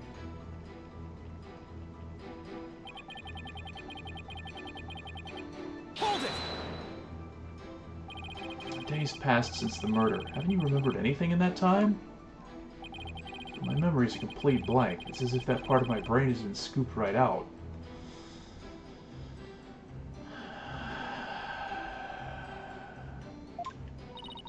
Very convenient. But even if you've no memory of the event, your guilt is without question. There is nothing more to debate. You're forgetting one thing, Khura'in. I have no motive. You lead a band of insurgents that seeks to overthrow the government. I would say that alone is motive enough to slay our kingdom's Minister of Justice. Objection! I have declared countless times that I lead a bloodless revolution. I forbid violence and murder, even if some younger members may have a thirst for blood. Bloodless revolution? You wouldn't really have a motive in that case. Is that an important statement? That was an important statement. I'd like my client to add it to his testimony.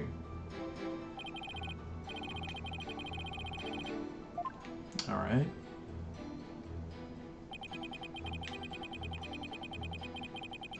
We seek a bloodless revolution. Hold it! A bloodless revolution? Could you be more specific? Talking about dragging this pompous prosecutor here off her bloody throne. So go ahead, Khura'in, act all high and mighty now, because it's the last chance you'll get. You still speak of rebellion despite the charges against you? You truly are a fool. I will prove your guilt soon enough and display your head for all of Khura'in to see. People will forever speak of you, not as a revolutionary, but as the terrorist you are. You're mistaken, your maleficence. It will be you the people will speak of, as the tyrant who was overthrown by her own people. I wonder if you will still be spewing such nonsense before the headsman's axe. I'm afraid I'll still be like this in the afterlife, Despot.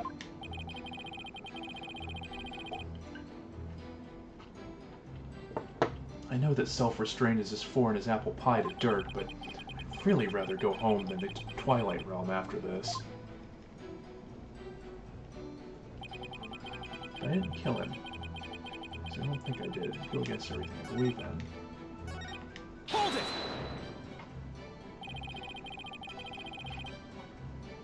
Can you state that you didn't kill him more definitively? How can I? I have no memory of what happened. Well, can you at least state whether or not you're a murderer?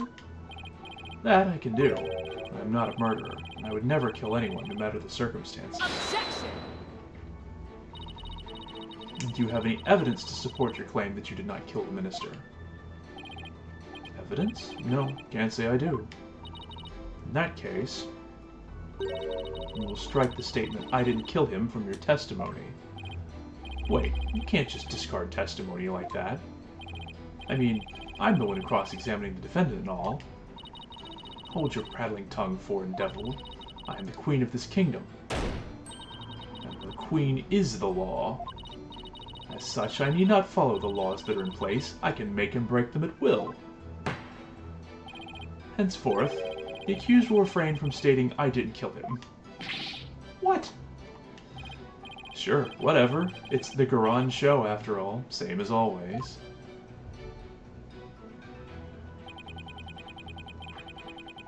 Though I guess there's no evidence that proves I didn't kill him either. Hold it!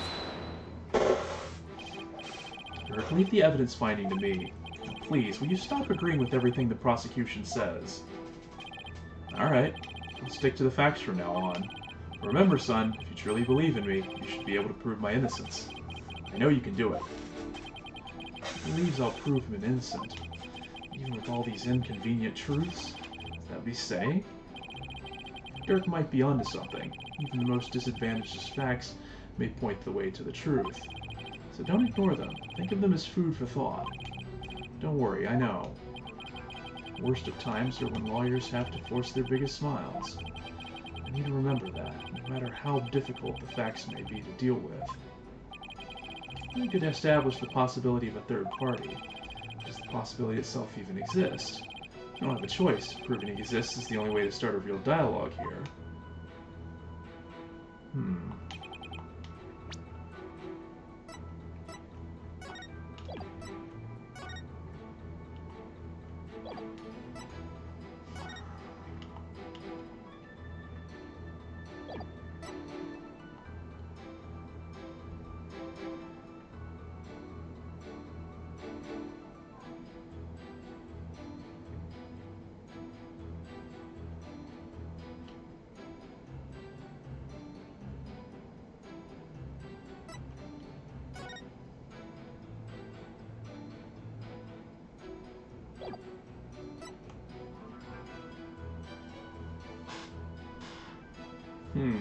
There is this. Unidentified bloodstain from Amara's tomb. It's already wiped out and does not belong to the victim. So if it doesn't belong to the victim, then it must... Okay, I think maybe this is our... ticket. That's so weird.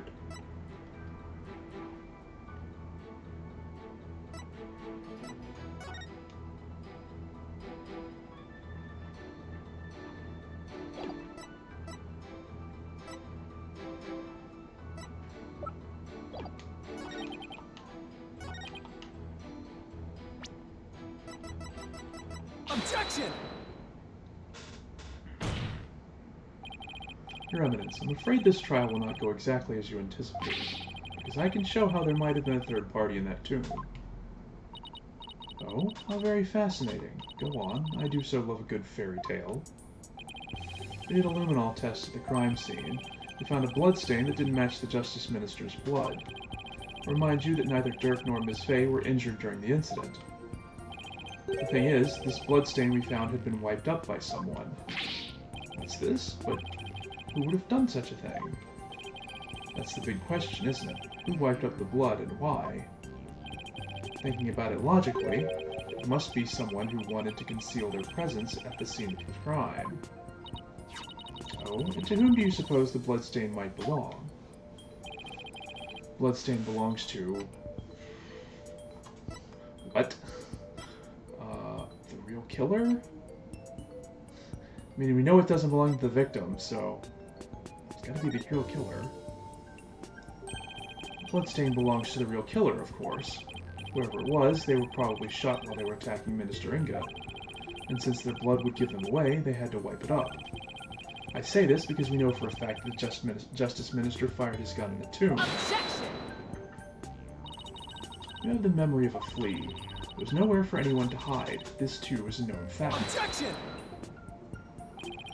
The bloodstain from the third party means there must have been someone hiding there. Very well then, tell me this. Who was this third party hiding? Oh, crime scene was thoroughly searched after it was discovered. So if there's a hiding place, it would have to be somewhere no one would dare look. And also where the blood trail leads directly towards. Let's have your answer, defense.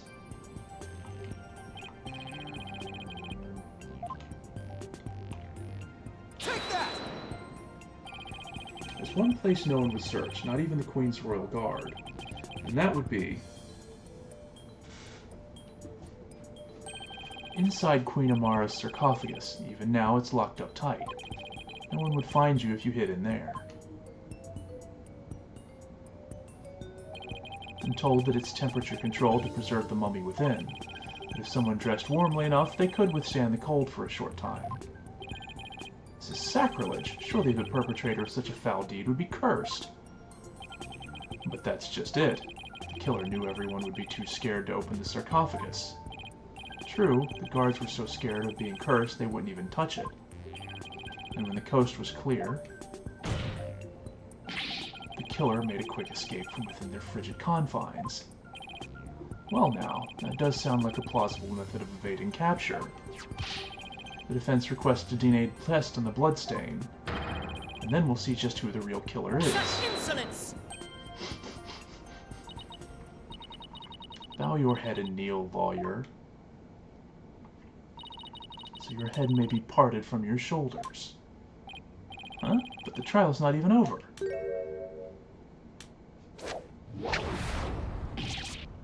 Whoa. How soon you forget. You are already on the headsman's scaffold. As such, I could order your beheading at any moment. All I did was request a DNA test. There is no need to request such a test. Royal Guard, bring it forth now. Here you are, Your Eminence. The police have already identified the source of the bloodstain. The DNA test revealed the blood is of the traitor Dirk Sadmati. What? But Dirk wasn't injured, so where did his blood come from? Maybe he coughed it up. Dirk's illness. Still, there was a lot of blood. Could he have really coughed up that much? Did he wipe it up to hide his failing health? Dirk, is it really that bad? Oh shoot, you got me.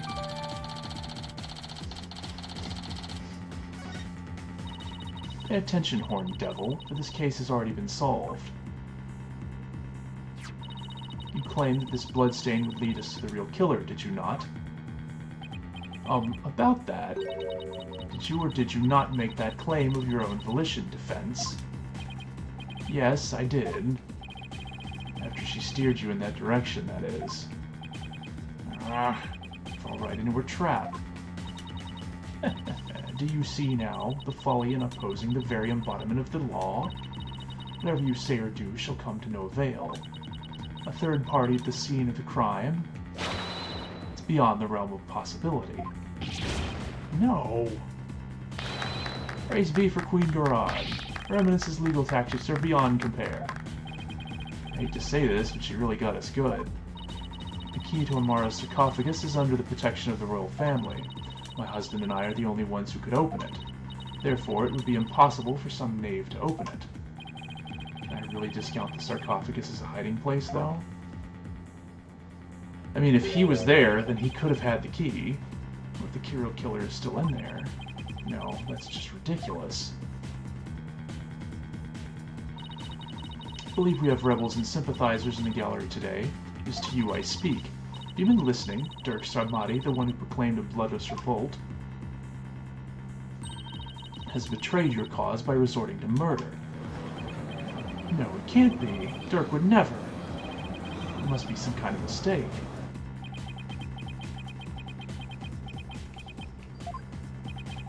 The Defiant Dragons and their sympathizers are starting to have doubts. So this is why Khura'in allowed us to cross-examine Dirk. By establishing his guilt in Inga's murder, she's effectively damaged his reputation among those who support him. True, but now we have an even bigger problem. And now, filthy lawyers, you will honor your end of the bargain, accept your guilty verdict for your failure to explain your client's actions.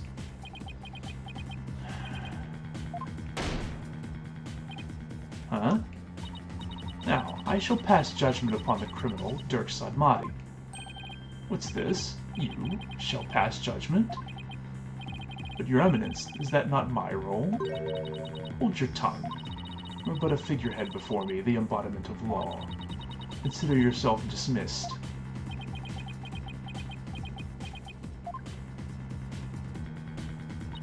As Queen of Khura'in, I shall now pass judgment upon the accused.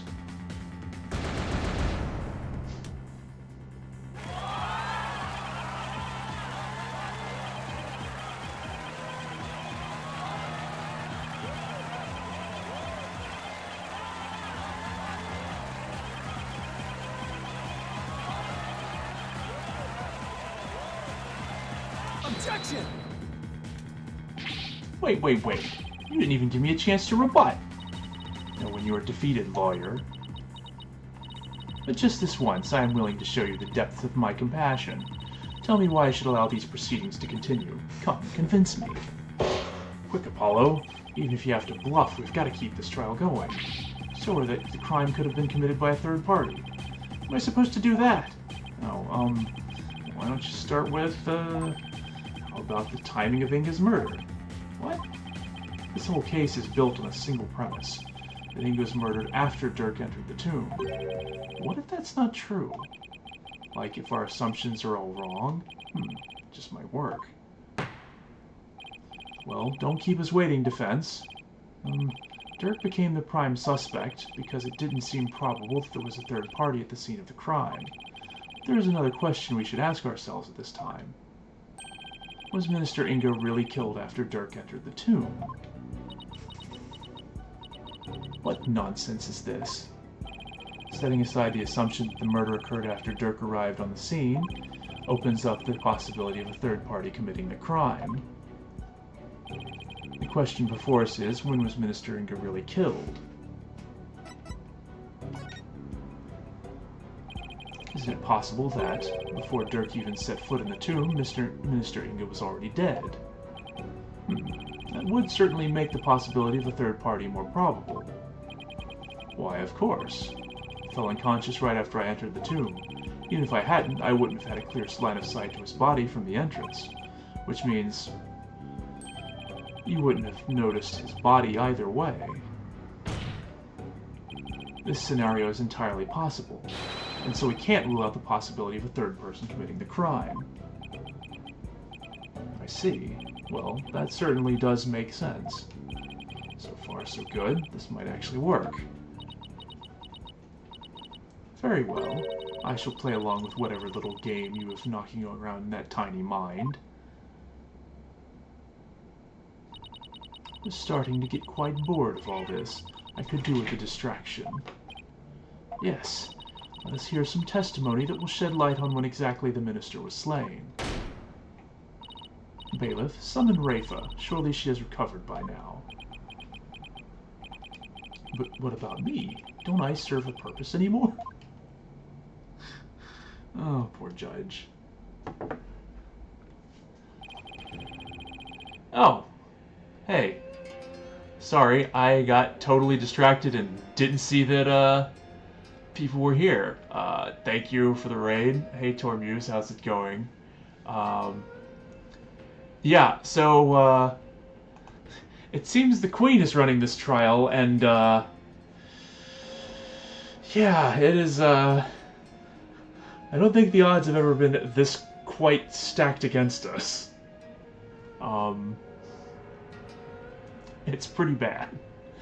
We are, holding on by the skin of our teeth. Actually, not too bad. I arranged not to... Hey!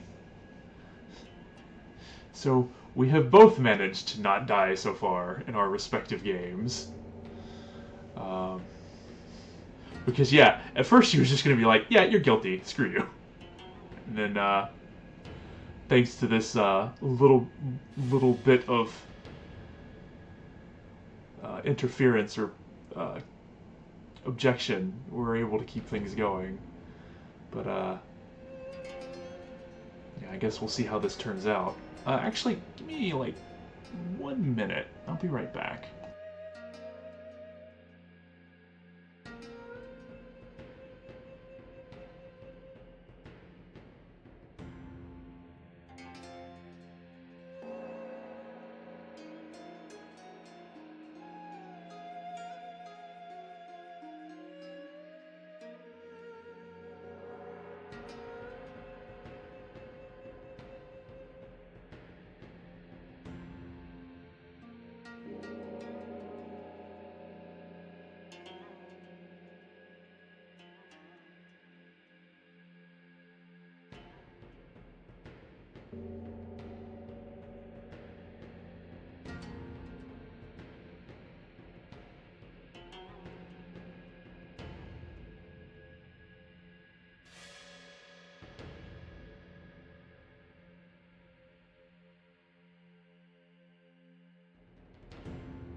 Alright, I'm back.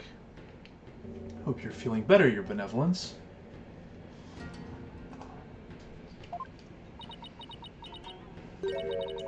Must I perform the divination seance? What? Oh, no. We merely require your testimony this time. How could my testimony be of any value? Your Benevolence? Princess Rafa seems awfully depressed. After what she's been through, summoning her again is like rubbing salt in the wound. Not being able to perform the seance is probably the last straw. I hope she doesn't pass out again. Prosecutor Sadmati, may I ask you something? Of course, Your Benevolence. I've been meaning to ask you this since yesterday. Did you know about Queen Amara and about me? From where did you hear such a thing? From Mother, and only yesterday. Rafa was carrying on about telling the truth to the people. So I told her what the truth really was. For it is up to a mother to discipline her child. I see. Be that as it may, Your Benevolence, it has no bearing upon our trial here today. So there is no need to let it trouble you. I know. I told Rafa about something other than Amara's status? Sounds like it, but what could it be? Rafa, the defense has proposed something preposterous. They somehow think your father was already dead when Dirk entered the tomb. But I believe you can prove them wrong. Are you prepared to do what is required of you? Yes, I am ready to testify. Very well then, Your Benevolence. Your testimony, if you please. How's this gonna go?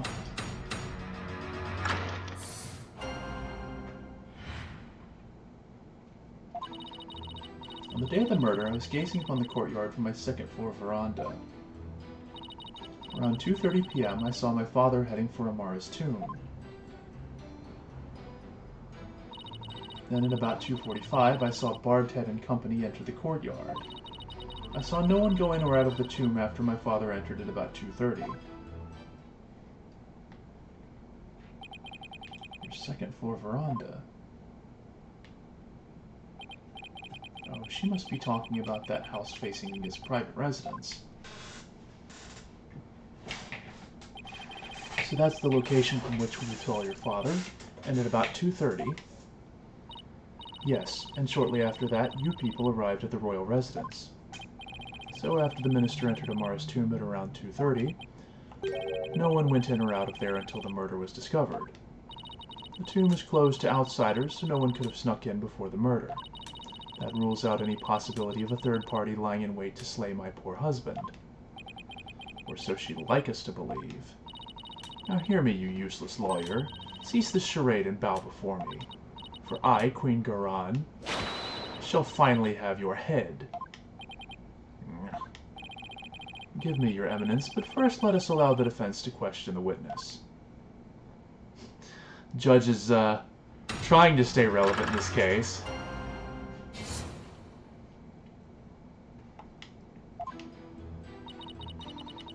The day of the murder, I was gazing upon the courtyard from my second-floor veranda. Hold it! You say you'd been watching the courtyard until we arrived, correct? That seems like an awfully long time. There's much that weighs on my mind. I see. She really does sound troubled. I don't think she ever fully recovered from the previous trial. Yeah.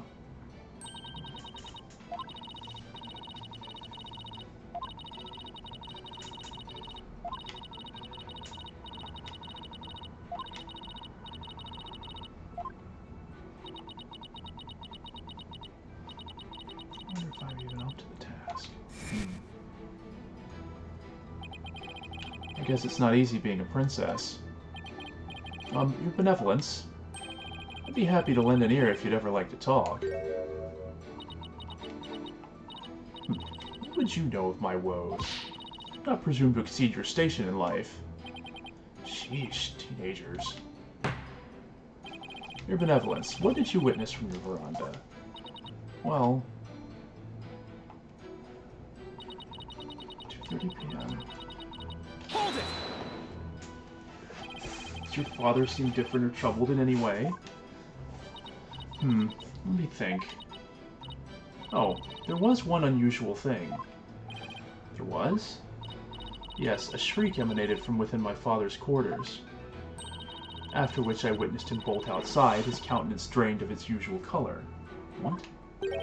He screamed and he was looking pale? What do you suppose happened? I know not. Perhaps he had a bad dream.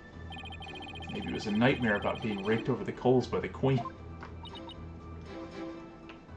It seems our young lawyer here wishes to hasten his journey to the Twilight Realm.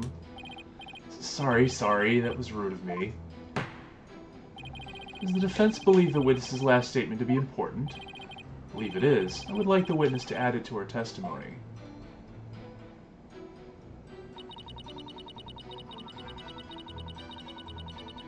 Hold it!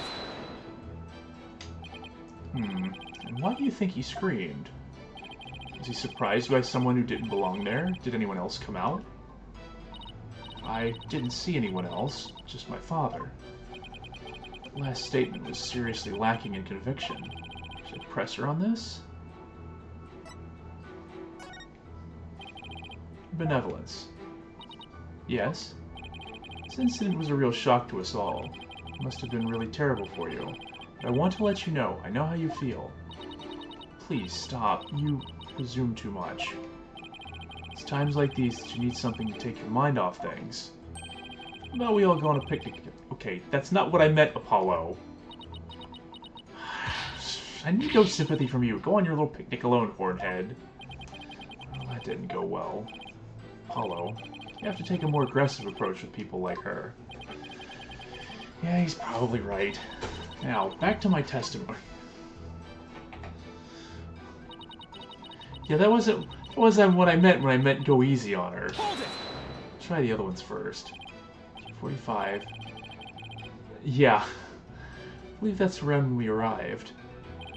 Mr. Wright, Athena, Dirk, and I were running toward the tomb. Yes, I was taken aback as we don't normally see commoners in the palace courtyard. Even more shocking was that Dirk, a wanted man, was with you.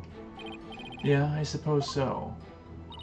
I thought the villainous leader of the Defiant Dragons was here with his minions. Because it was, you know, time for a revolution. I think you've been watching too much of that TV show. I've already banned its broadcast for containing content unsuitable for our kingdom. Besides, the actress playing Rafa looked nothing like her. I can't have my subjects feeling so disappointed when they see the real Rafa.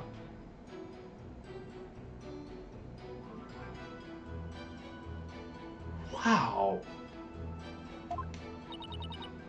What a bitch! Mother, why are you so cruel to me? Are you so ashamed?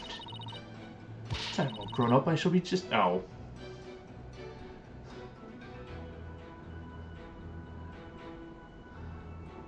Still, that was a pretty shitty thing to say for you. Anyways, she placed another hope for her sake. Suppose you could always hope for a miracle. Jesus!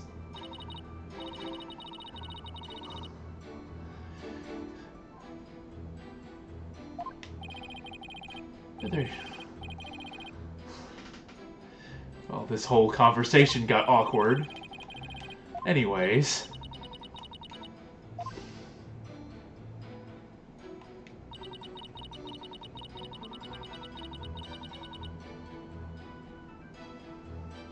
Hold it! Yeah, really. Possibly you missed seeing someone pass through. No, my veranda has a commanding view of the entire grounds, and I saw no one else. But that doesn't seem right somehow. Do not underestimate my daughter. She may be lacking out... This woman...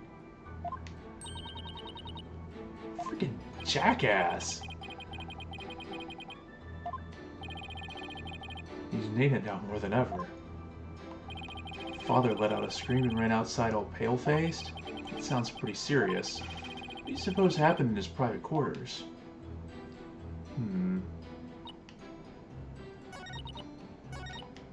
Hold it! So he didn't die at this point because he came out and his face was pale, so it couldn't have been there that he was killed. Something weird happened, and I don't remember seeing any evidence about that in the room we were in there the other day. I have to be harsh with her. Your benevolence. Let's have some details. The more the better. Details, you say?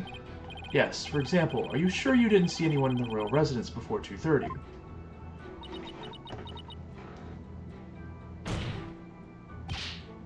Well, is that a yes or a no? Eesh. For a devil, I'd been gazing upon the courtyard since about 2 yesterday, yet I saw none other than my father. Oh, if only I'd stopped him then. I think you've struck a nerve, or rather, obliterated one. Maybe I pressed a little too hard. Still, that last statement seemed a little off somehow.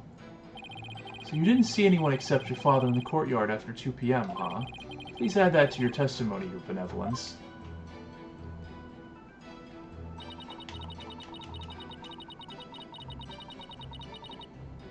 I think I actually know.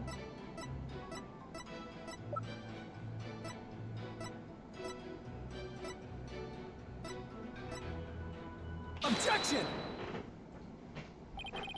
Benevolence. You're covering for someone, aren't you? Huh? I don't know what you're talking about.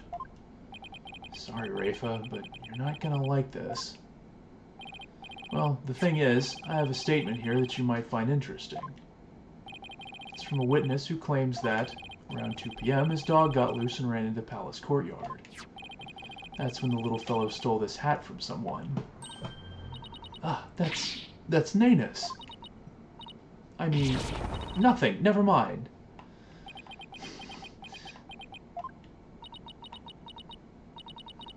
Fool of a daughter. Seems the princess made a blunder. So let me get this straight.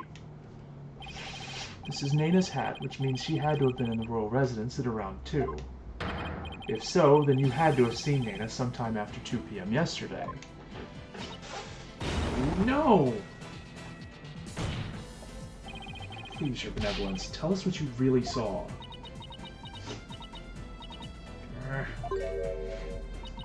It is as you say, Hornhead. I saw Naina.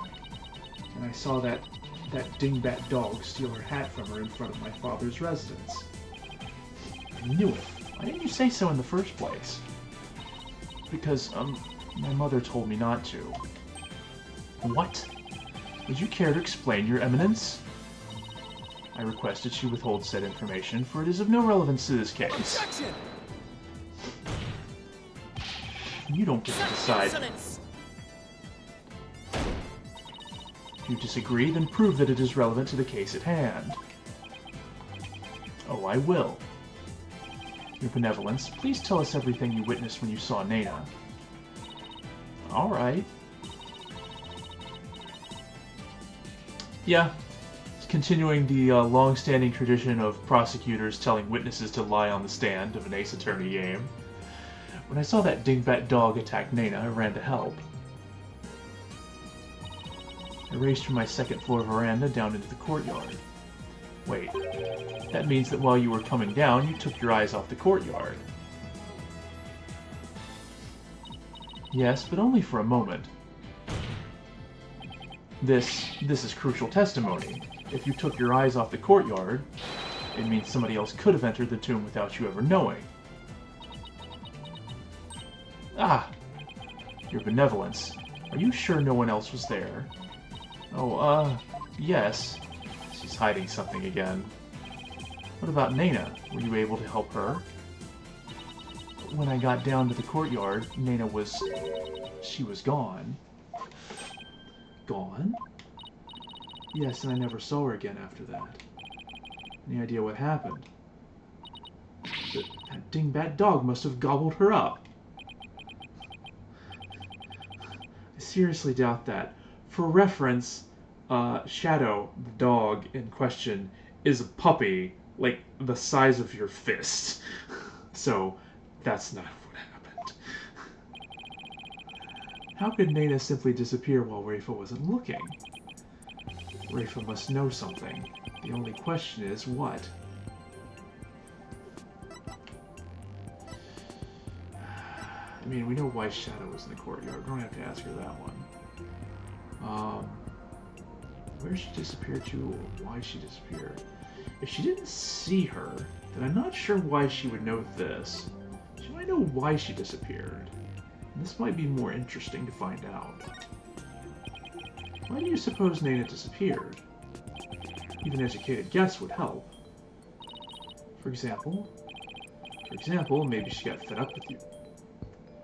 Apollo, you are not helping. Such impudence. Nana would not leave me merely for acting spoiled. You're not even going to deny your behavior. In any case, it seems I was wrong. But yes. Not what I was going for, damn it, Apollo.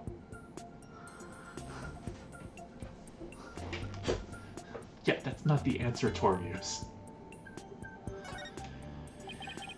Do you have any idea where Nana disappeared to? What do you mean? Well, during the time you took your eyes off the courtyard, someone could have headed into the tomb. And it just so happens that Nana disappeared right at that moment. We also haven't seen her since yesterday. No. Wait, you think Nana had something to do with the murder? I don't think we can rule it out. It sounds like something had kept Nana occupied since the early morning. It sounds like something's kept her occupied since the murder happened, because we haven't seen her. Plus, she was seen right before the murder, and then seemed to vanish into thin air. You're right, and since she's Rafa's attendant, she could come and go as she pleased within the palace grounds. Could Rafa's attendant really be the killer? That would mean... first my father, and now Nana? These were the people I trusted most. How could this be? Objection! Do not heed their lies. Lawyers are a foul breed, quick to claim that a third party is to blame for a crime.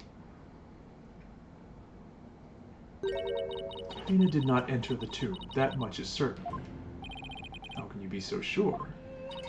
When Nana's hat was stolen, that crazed cur spilled an urn full of water upon my husband's doorstep. Is that not right, Rafa? Yes, it is. While that dingbat dog was tugging on Nana's hat, it tipped over the urn. The bottoms of her shoes would have been soaked with water. And if she had truly headed into the tomb with wet shoes, she would have left shoe prints along the way. The only shoe prints to be found belonged to my husband, Inga. Actually, huh? Then... that's right, Nana never did go into the tomb that day. Instead, she entered my husband's private quarters. Actually, yes, we know this because there are footprints also going into his private quarters. How do you know? Well, she's going to tell us. Yeah. Shoe prints were discovered in Inga's... I was wondering about those. Shoe prints that belonged to Nana. That's right, Edgeworth and I did see some shoe prints in there.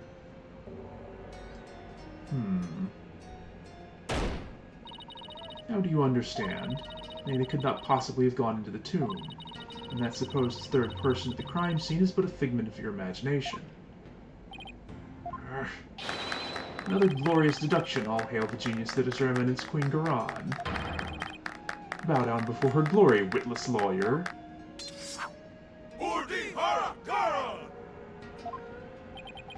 Did those guys fanboy any harder? But is it really true? Did Nana not go into the tomb? Excuse me, but... Mr. Wright? Your benevolence, what time was it when that dog attacked Nana? I believe it was about 2:15 p.m. I see. Apollo, if Nana entered Inga's private quarters at around 2:15, and Inga came racing out at around 2:30, pale-faced and screaming, then... Ah, I know what you're getting at. Yes, that might explain his scream.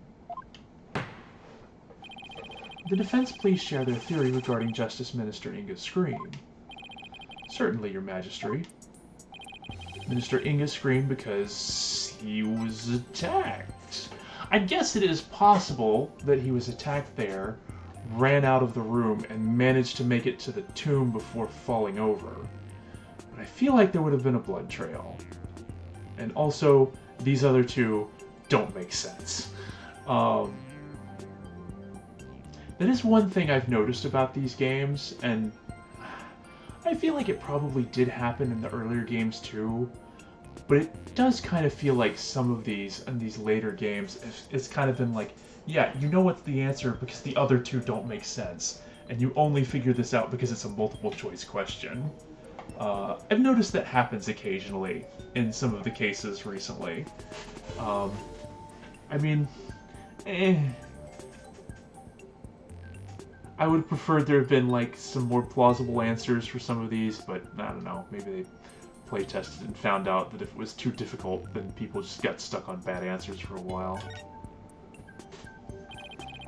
Maybe he's attacked by Nana. This would make the Justice Minister's private quarters the real scene of the crime. Does your idiocy know no bounds? The minister's body was found in the tomb. Or are you suggesting the body was moved? I think the minister was moved from his private quarters. I think the possibility... Hold on, let me look at his... blood loss from the stab wound in his back. It's possible. Considering the fact that the body was found in the tomb, I'd say there is a possibility. Utter nonsense. Rafe had been watching the courtyard. Yet you would suggest that someone could have transported the body unnoticed? You have a point there. In that case, I'd say there's no way that the body was... Oh. I saw someone get stuck on the first question of SSNTS, so it happens. Yeah. Like, I was talking to someone recently about the idea that, like, I was telling him about I've been playing through these games, and he was like, hey, have you ever considered making a game like this at one point? And I was like, well, the trick with that is that you not only have to, like, write a good mystery, you then also have to write a good adventure game that fits with it. And there's a lot of things that are going to be difficult about that. Like, for example, making it a case where the clues are something that someone can, like, you know, if it's a book, they can just read it and they'll either figure it out or they won't. But if it's a game, it kind of has to be set up in a way so that it's possible for them to figure out, but also not, like, comically easy. So, yeah, getting that balance between, like, giving enough hints or, like, giving the right possibilities is pretty difficult, I'd imagine. So, you know... Admittedly, I think maybe they could have put some answers more likely than she saw a ghost or something along those lines, but, you know, it is still difficult. I'd say there's no way that the body was moved. After all, there was an awful lot of... Yeah, this is the problem, is that there was an awful lot of blood in the tomb, and some of it is, like, leaking out of him. If he had... Oh. If he had managed to run towards the tomb after being stabbed, you would see the blood going down his back, not to his side. So, yeah, that rules that out, actually. Oh well. It was worth a shot. I understand that the scream was in reaction to Nana's attack, but Inga died in the tomb. We need to explain how those two realities could coincide. Are we supposed to do that? Oh, maybe. Maybe where he was stabbed and where he died were two complete... What do you mean? It's just, let's look at this as simply as possible. The minister's body wasn't moved. He might have been stabbed by Nana in his private quarters, but then died in the tomb. I see. On the one hand, that seems plausible, but on the other, it seems decidedly implausible. Prosecutor Sudmati, what is that fool babbling on about now? Is this a riddle from one of those fortune cookies Americans seem so fond of? Perhaps, but I believe he himself does not know what he means to say. In all likelihood, it was a poor attempt to confuse us. We should simply ignore it. Objection! I wasn't finished yet, so hold off on the analysis, would you? The autopsy report never stated that the minister's death was instantaneous. As So he could have conceivably moved from one place to another after being stabbed. Well, why? Are you suggesting he ran all the way to the tomb with a knife sticking? You know, I'd assumed that the knife had been pulled out. But I guess if the knife was in his back, it might not have bled that much because the knife was holding the blood in place. So if he panicked and ran out, it's possible that he got to the tomb and then, exhausted, he collapsed, and then the knife was removed afterwards after he'd already died. So I guess that is possible. Well, yes, that's the gist of it. In short, Minister Inga saw Nena with a knife, let out a scream, and when he turned his back to her to flee, right, and that's when he was stabbed from behind. Well, Your Majesty, does my theory hold water? Such insolence! How dare you bore me like this? Huh? We're humorless morons spewing an endless stream of unamusing drivel. I wasn't trying to be funny, Your Eminence. Prosecutor, enlighten this ignorant clown in lawyer's clothing. Your Eminence.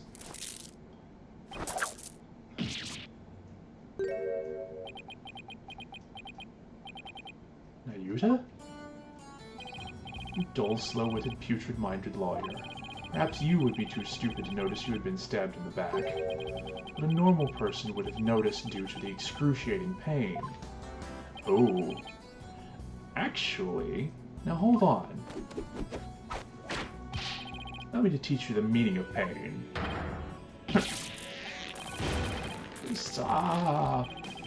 Ayuda has a point. Normally, most people would notice a dagger in their back. Actually, you know, in all other cases, this would be true. Yeah, I doubt someone could ignore pain like this. Normally, in this case, it's the word normally that we should emphasize. Take another look at the court. Yeah.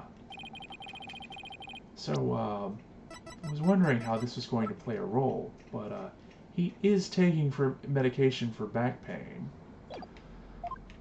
If it's strong enough, it could possibly have numbed... Yeah, he didn't feel any pain because the drugs he was injecting numbed his back, so he didn't feel anything. Your back is kind of weird as far as nerves go, because there's a lot of stuff...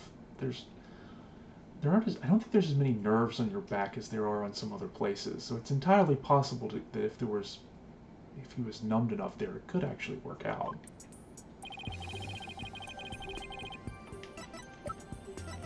Take that! Ah, those are my father's painkiller shots. The defense will explain the significance of this evidence. Minister Inga suffered from terrible back pain, so he often injected himself with these. Told that one shot in the back would make all of his pain go away. With this, it's easy to explain what happened. Don't tell me you didn't know about these, Your Eminence. You can't mean. Minister Inga was stabbed in his back close to where he usually injected the painkiller. Therefore, it's entirely possible that he hadn't noticed that he'd been stabbed. What? What's this?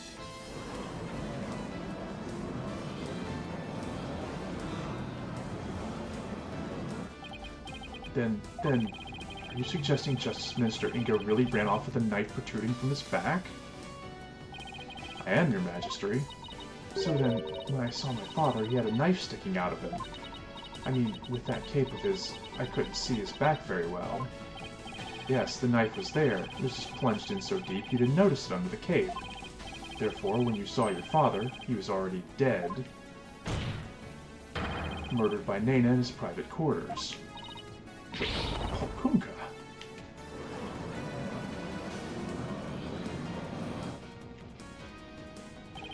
Holy Mother of Khura'in, are we dealing with the living dead here? Well, technically, he wasn't dead yet. I know it's hard to believe, but this is a plausible sequence of events. And once Minister Inga arrived at the tomb, he could have removed the knife and dropped dead from blood loss. Nena killed my father? There must be some mistake. The defense would like to call Nena to the stand. Objection! You seek to drag an innocent old woman to the stand with no proof whatsoever. Well, there's no real proof, but... What a tangled web of expedient lies you weave. I can no longer tell fact from fiction. Who or what shall I believe in now? I'm sorry, Rafa. All I've done is confuse you. But I have a sneaking suspicion Naina's involved in this case one way or another. Just when I thought we'd blown this case wide open, well, there's no turning back now. You fool of a lawyer. I know why you are so desperate to prove the accused innocent. You do? Yes, because he faces public execution if proven guilty, as shall you under the stipulation of the defense. Yeah, we were already aware of this. This has been well known for the entirety of this case. Claim it feels like you would need more evidence, but what do I know? I mean...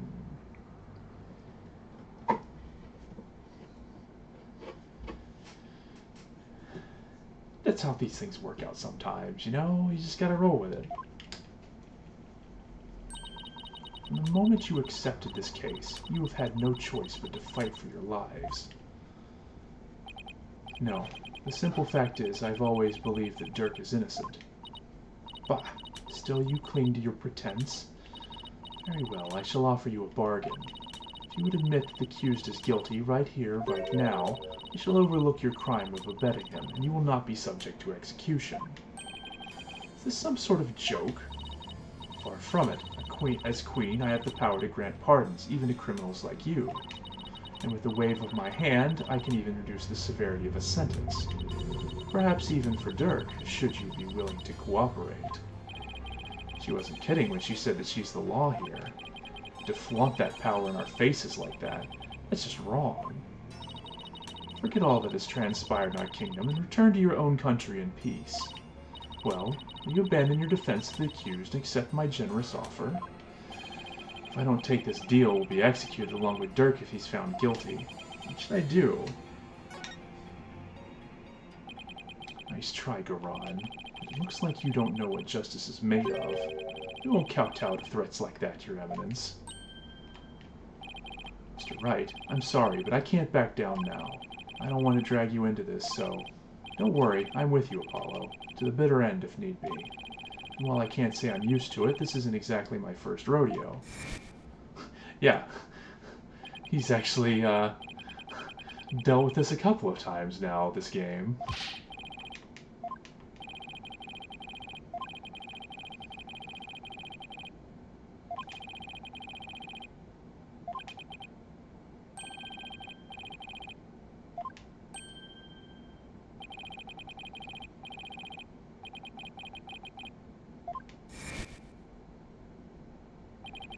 Keep on fighting, Apollo. You'll hear no objections from me. You nincompoops. You'll die if you lose this case. Why would you even entertain the notion of continuing? I believe that Dirk is innocent, that's why. Besides, trials exist to give the truth a chance to get out in the open. You can't give up just because you're afraid of some punishment. Even if that punishment is death? Does that not frighten you, Hornhead? You wouldn't be scared. I mean, just thinking about it. It makes me weak in the knees, to be honest. But as a lawyer, I have a duty to protect my client. I can't just abandon that. A duty you're willing to die for? And yet, Duty. It's a heavy burden, all right. Rafa looks like she's really struggling. Benevolence, as Crown Princess, you are destined to rule this kingdom one day. Means there will be many things that you alone must determine. Things like how to keep your people happy, and what is true and what is false. And most importantly, what role you must play therein. I wonder if I'm even up to the task. But it's no surprise, considering the torrent of painful truths she's had to face.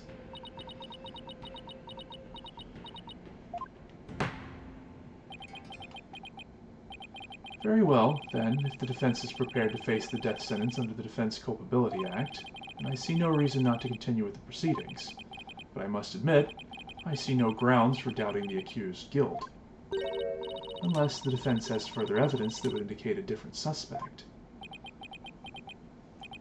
Do we have anything like that? Well, lawyer, do you have any new evidence you would care to present? Or shall I have the executioner start his preparations? She thinks I can't do this. She's got another thing coming. But first, I have some serious thinking to do. Let's say the new evidence indicating a different suspect.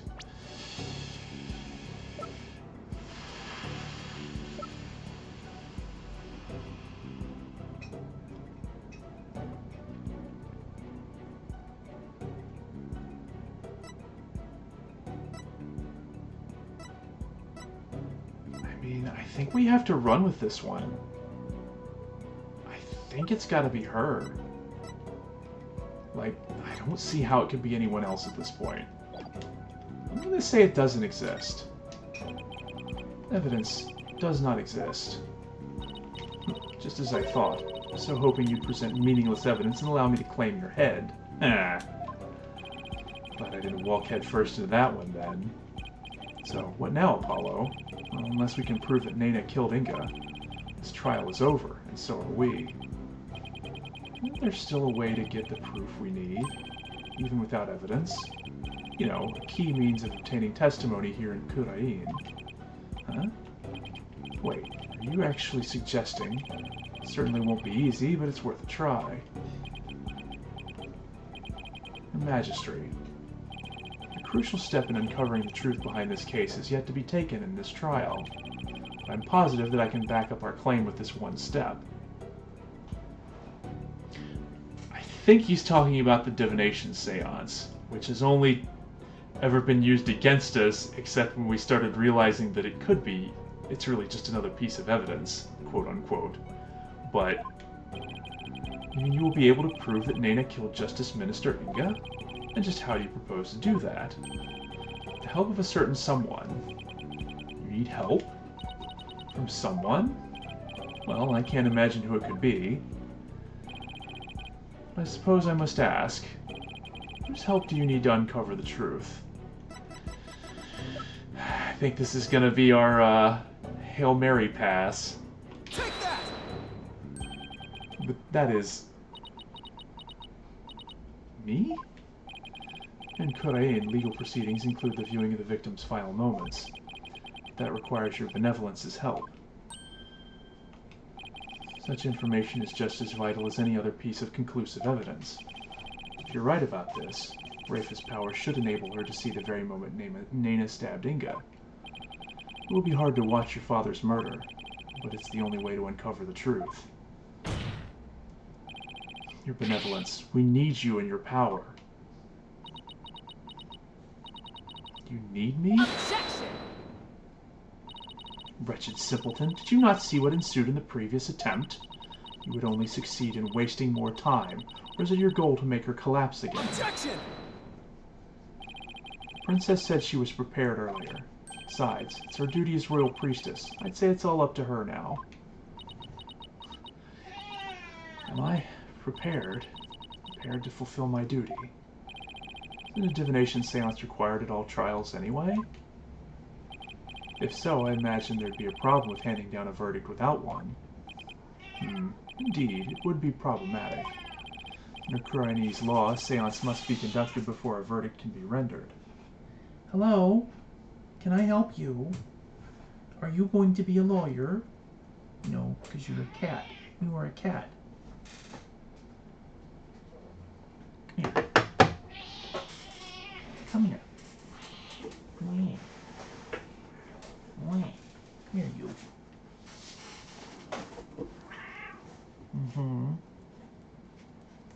It is your dinner time.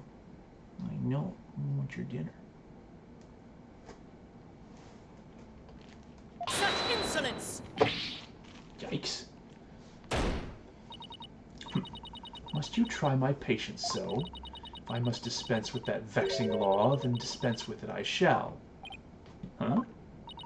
As ruling sovereign of Khura'in, I proclaim the following.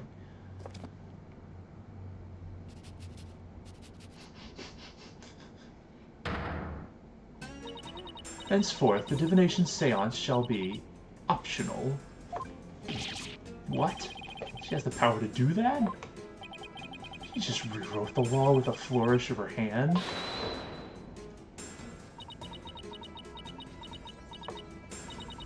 Mother, I do not wish for the trial to end like this. It is as the defense said, I must not neglect my duty simply because I am afraid. I shall go through with it this time. I will conduct the seance once more. Such insolence! Rafa, do not be fooled by his lawyerly guile. You are not prepared to witness your father's death.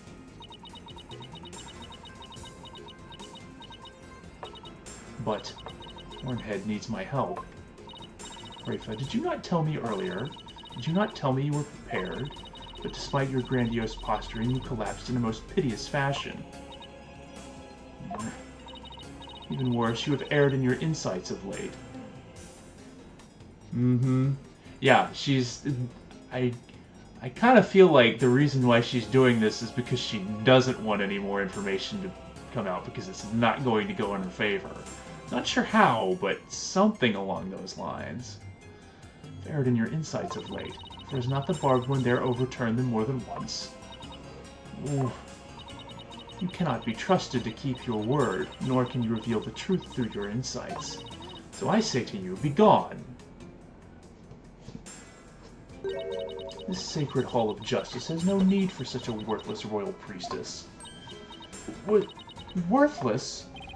Wow, how could she say that to her own daughter? So, Mother, you think me worthless? Objection! Benevolence says she can do it, doesn't she? So I don't see why you have to condemn her before she's even made the attempt.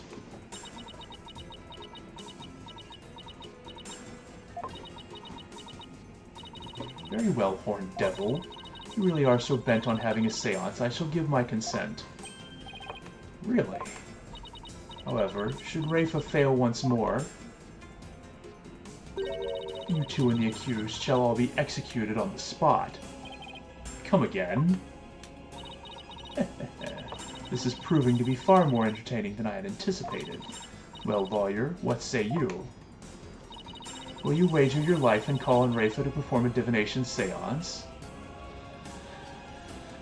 I mean, I think we're screwed if we don't, so...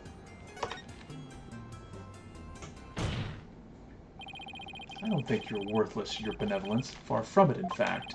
If you say you can do it, then I believe in you. Yeah, I'm pretty sure if you let her go home and rest, then you just die. Because, I mean, I don't think we have another way of keeping this trial going. I also noticed that it was basically all 5 of our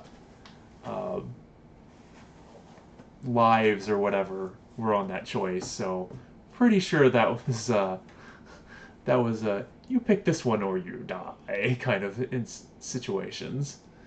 If you say you can do it, then I believe in you. Hornhead, I don't understand. If I fail, you will be put to death. I know you collapsed during your previous attempt.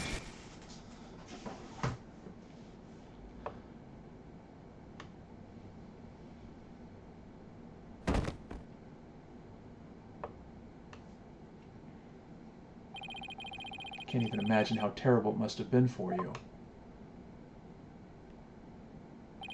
But despite that, you were willing to try again. I have faith in that conviction, in that courage. My courage? Ah, so she was doomed to fail if she didn't have the courage to perform the seance. It looks like she's got the determination to try again.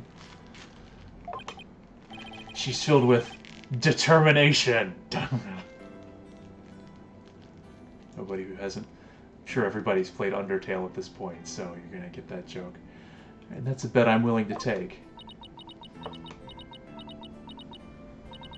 But, as his mother said, I've erred in my insights as of late. Not only have I failed to reveal the truth, I've also contributed to false accusations. Knowing that, can you still say that you believe in me? Objection! I wouldn't take stock in those words, your benevolence. Despite what your mother says, I don't think you've made any errors at all. Huh? The trials I've been a part of here in Khura'in, I would have never proven my client's innocence without your seances, because even though they didn't always reflect the absolute truth, the insight they provided served as vital aids to finding the truth. Vital leads? My seances. So please, your benevolence, try to perform the divination seance one more time. Objection!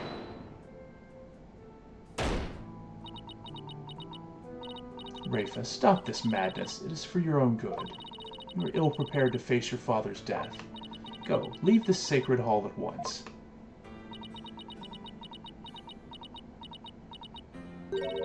No. What did you say? I said no, Mother. For I am the royal priestess of Khura'in. I have no need for you now. Even if you do not need me, Mother. Hornhead and this Hall of Justice do. He proved that to me by risking his own life. It is because of him that I now understand. Divination seance is my sacred duty. I must fulfill it no matter the risk.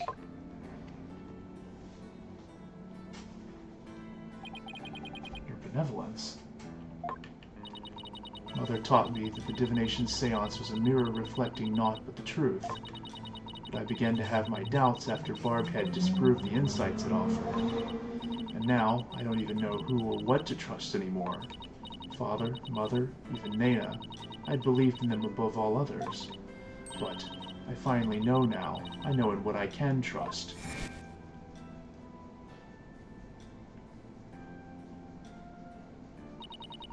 The royal priestess must debate each seance with the presiding lawyer and prosecutor.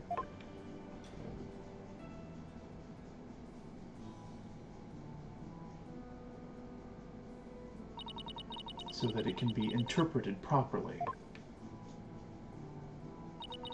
That is how I believe trials here in Khura'in should function. Therefore, the Hall of Justice needs me. It is my power that leads trials toward the truth. That is my sacred duty, and I will never shirk from it again. And right there, your benevolence, is the product of what you've learned in your struggles so far. The truth that you realized with your own strength. It's my sacred duty. I must ensure that it is fulfilled. I must have the courage and resolve to see it through. Your Eminence, the royal priestess says she will conduct the divination seance. I see no grounds for you to forbid it. Unless, of course, you are worried that it might reveal something you find inconvenient.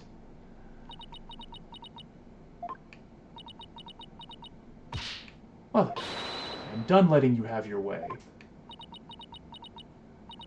Rafa, you would actually rebel against me, your mother and queen? Though I am scared to see my father's death, I must face my fear. That is what Hornhead has taught me here today. Rafa. I am the royal priestess Rafa Padma Khura'in. And I am prepared to face my father's death.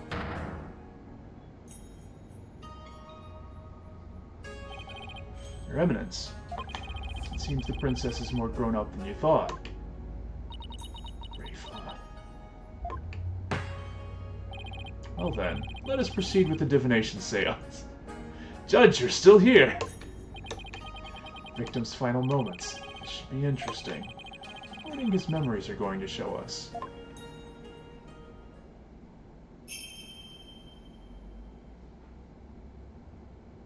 O Holy Mother, we hold this divination seance in your name. Let the eyes of everyone here be clear, and our ears be unstopped. O dance of devotion, guide the victim's soul to me, so that we may receive their final memories in the pool of souls.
see what happened.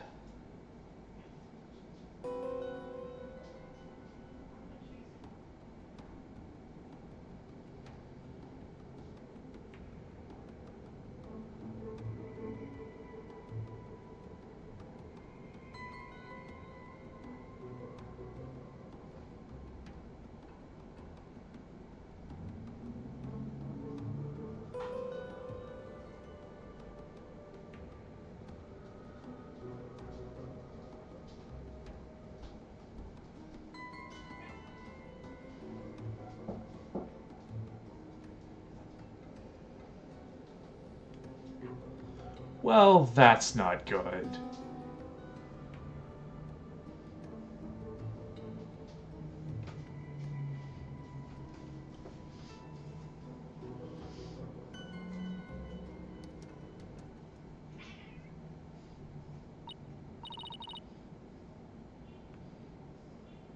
One moment.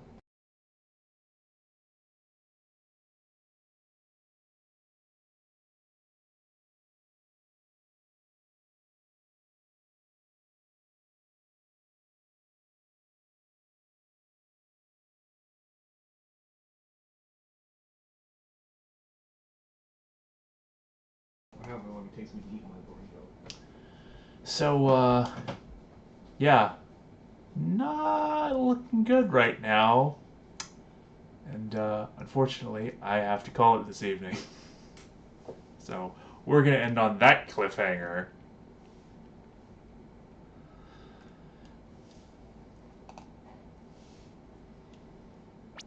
Mm-hmm.